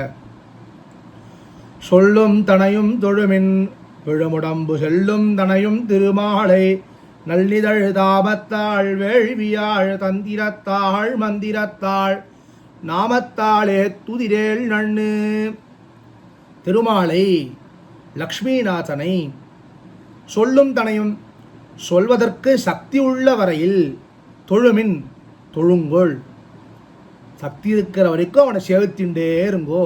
விழும் உடம்பு அழிவதை இயற்கையாக கொண்ட இந்த உடல் சொல்லும் தனையும் இருக்கும் வரையிலும் நல்லிதழ் தாமத்தால் நல்ல இதழ்களுடைய மாலைகளாலோ வேள்வியால் யாகத்தாலோ தந்திரத்தால் மந்திரமல்லாத செய்கையாலோ மந்திரத்தால் மந்திரங்களாலோ நாமத்தால் திருநாம சங்கீர்த்தனத்தாலோ ஏத்துதிரேல் நன்னு துதிப்பவர்களால் நன்மை தரும். இந்த ஒரு பாசுரத்தில் எப்படி நம்ம அந்த பெருமாளை சேவிக்கணும் அப்படிங்கிறத ஆழ்வார் சாதிக்கிறார். அழியக்கூடிய உடலானது விழுமளவும், இந்த உடலானது என்ன ஆயிடுறது, ஒரு நாள் இந்த உடல் போயிட போகிறது. நம்ம யாருன்னு கேட்டால் நிறைய பேர் என்ன சொல்கிறா, நான் இந்த மனுஷன்கிறா, இந்த ரத்தமும் சதையும் கூட இந்த மனுஷன் தான் நானே கிடையாது. நான் ஆத்மாங்கிறது தான் எல்லாத்துக்குமே இந்த ஒரு உடலுக்கு ஆதாரமாக இருக்குது. இந்த உடலானது ஆதாயமாக இருக்குது. இந்த ஆதாரங்கமானது ஆத்மா வெளில போயிட்டு தான் அந்த உடல் கீழே வந்துட போகிறது. இந்த அழியக்கூடிய உடலானது விழுமளவும் இந்த விழற சமயம் வரைக்கும் நம்ம என்ன பண்ணோம், நல்லிதழுடைய நல்ல இதழ்களையுடைய மலர்களை கொண்டே இல்லை மாலைகளை கொண்டோ யாகங்களாலோ செய்கைகளாலோ திருமாலை தொழ வேணும். மந்திரம் தெரிஞ்சால் மந்திரம் சொல்லுங்கோ, அவளுக்கு தெரியாது ஏதாவது தந்திரங்கள் பண்ணி பெருமாளை சேவிக்க முடியுமா, சேவிங்கோ. அப்படி ரெண்டுமே முடியலையா, நாம சங்கீர்த்தனம் பெருமாள் கண்ணன் நாமமே குழறிக்கொண்மென்னு ஆழ்வார் சொன்ன மாதிரி அவனுடைய திருநாமத்தையே சொல்லிகிட்டே இருங்கோ, அந்த வாய் குழற வரைக்கும் சொல்லிகிட்டே இருங்கோ அப்படிங்கிற ஆழ்வார். அதனால் நமக்கு என்ன, நமக்கு நமக்கு நல்லதே ஏற்படும். சொல்லும் தனையும் வாக்கானது பாங்காக இருக்கும் வரையில் சொல்லுங்கள். நம்ம வயசாகிடுத்துன்னு என்ன ஆகிடும், கொஞ்சம் வாய் கொடர ஆரம்பிச்சிடும், தத்துவாய் வந்துடும். சில பேருக்கு பேச்சே குறைஞ்சி போடும், காற்று தான் ஒரு வாயிலேருந்து. அது வரைக்கும் நம்ம என்ன பண்ணணும், பெருமாளை பற்றி சொல்லிகிட்டே இருக்கணும். விடும் உடம்பு சொல்லும் தனையும், அந்த உடம்பு கீழே உழ போகிறது, அடுத்த க்ஷணம் நம்ம இந்த ஆத்மாவானது இந்த ஒரு உடலில் இருக்க போகிறதுன்னு தெரிகிற வரைக்கும் பெருமாளை பற்றி நம்ம என்ன பண்ணணும், நல்ல ஒரு தாமரை மலர்களால் நல்ல தாமத்தால் நல்ல அலர்ந்த பூக்களை உடைய மாலைகளாலே நல்ல புஷ்பத்தை உடைய மாலைகளாலோ இல்லை வேள்வியினால் நல்ல பூக்களே கிடைக்கல, ஏதோ ஒரு வேட்டு கிரகத்தில் இருக்கேன், இப்போ நம்ம பாரத தேசம் இல்லாமல் வெளி தேசங்களில் பற்பல பேர் இருக்கா, அந்த இடத்துல சில இடத்துல பூக்களே கிடைக்காது. பாலைவனத்தில் எங்கே பூ வளர போகிறது, பூக்களே கிடைக்கிற சுவாமி நான் பெருமாளை சேவிக்கிறதுனால தான் கிடையாது. பூக்களே கிடைக்கலையா, வேள்வியால் ஹோமம் பண்ணுங்கோ, நல்ல யாகங்கள் செய்யுங்கோ அப்படிங்கிற பெருமாள். நல்ல பூக்கள் கிடைக்காத போது செய்ய வேண்டும் என்ற விதிக்கப்பட்டிருக்கிற யாகம் முதலிய கர்மங்களோ, அந்த யாகம் முதலிய கர்மங்கள் உங்களுக்கு விதிக்கிறதுக்கு ஒரு கர்மம் விதிச்சிருக்கு, திருக்கால சந்தியாவந்தனம் பண்ண ஒரு கர்மம் விதிச்சிருக்கு, அது நீங்கள் பண்ணணும்னா அதை பண்ணுங்கோ. பூ இல்லாத இடத்துல அதுக்காக பூ இருக்கிற இடத்துல சஞ்சாரம் பண்ணக்கூடாதுன்றது இல்லை, அது பண்ணணும். இந்த பூவே இல்லாத இடத்துல தனக்கு விதிக்கப்பட்டிருக்கக்கூடிய யாகங்களை கர்மங்களாலோ தந்திரத்தாலோ மந்திரம் தந்திரம் இவர்களை முழுவதும் செய்ய முடியாத, மந்திரம் தந்திரம் ரெண்டுமே பண்ண முடியலன்னா சொல்பம் ஒரு தந்திர ரூபமான செய்கையாவது செய்யுங்கோ அப்படிங்கிறார். எப்போ அந்த உடம்பு கீழே உழ வரைக்கும் மந்திரத்தால். இப்போ செய்கையாலே செய்ய முடியல சுவாமி, எனக்கு செய்கைலாம் தெரியல, இந்த மந்திரங்கள்லாம் தந்திரங்கள்லாம் எனக்கு தெரியல அப்படின்னா வெறும் மந்திரங்களால் மட்டுமோ என்ன ஆயிடுறது அப்படின்னா, இப்போ மந்திரங்களை சொல்கிறதுக்கு வந்து கால நியமம் இருக்குது, தேச நியமம் இருக்குது, அதிகார நியமம் இருக்குது. அது எல்லா தேசத்திலும் சொல்ல முடியாது, சில தேசங்கள்லாம் சொல்ல முடியும். அதே மாதிரி எல்லா காலத்திலும் சொல்ல முடியாது, அதுக்குன்னு ஒரு கால நியமங்கள் இருக்குது, வரையறை இருக்குது.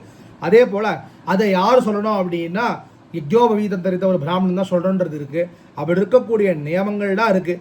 அதனால் அந்த மந்திரத்தையும் சொல்கிறதுக்கு எனக்கு தெரியல, தந்திரத்தையும் பண்ணுறதுக்கு எனக்கு தெரியல, எனக்கு நல்ல ஒரு வேள்வி பண்ணக்கூடிய ஒரு வாய்ப்புகள் அமையலை, எனக்கு விதிக்கப்படலை.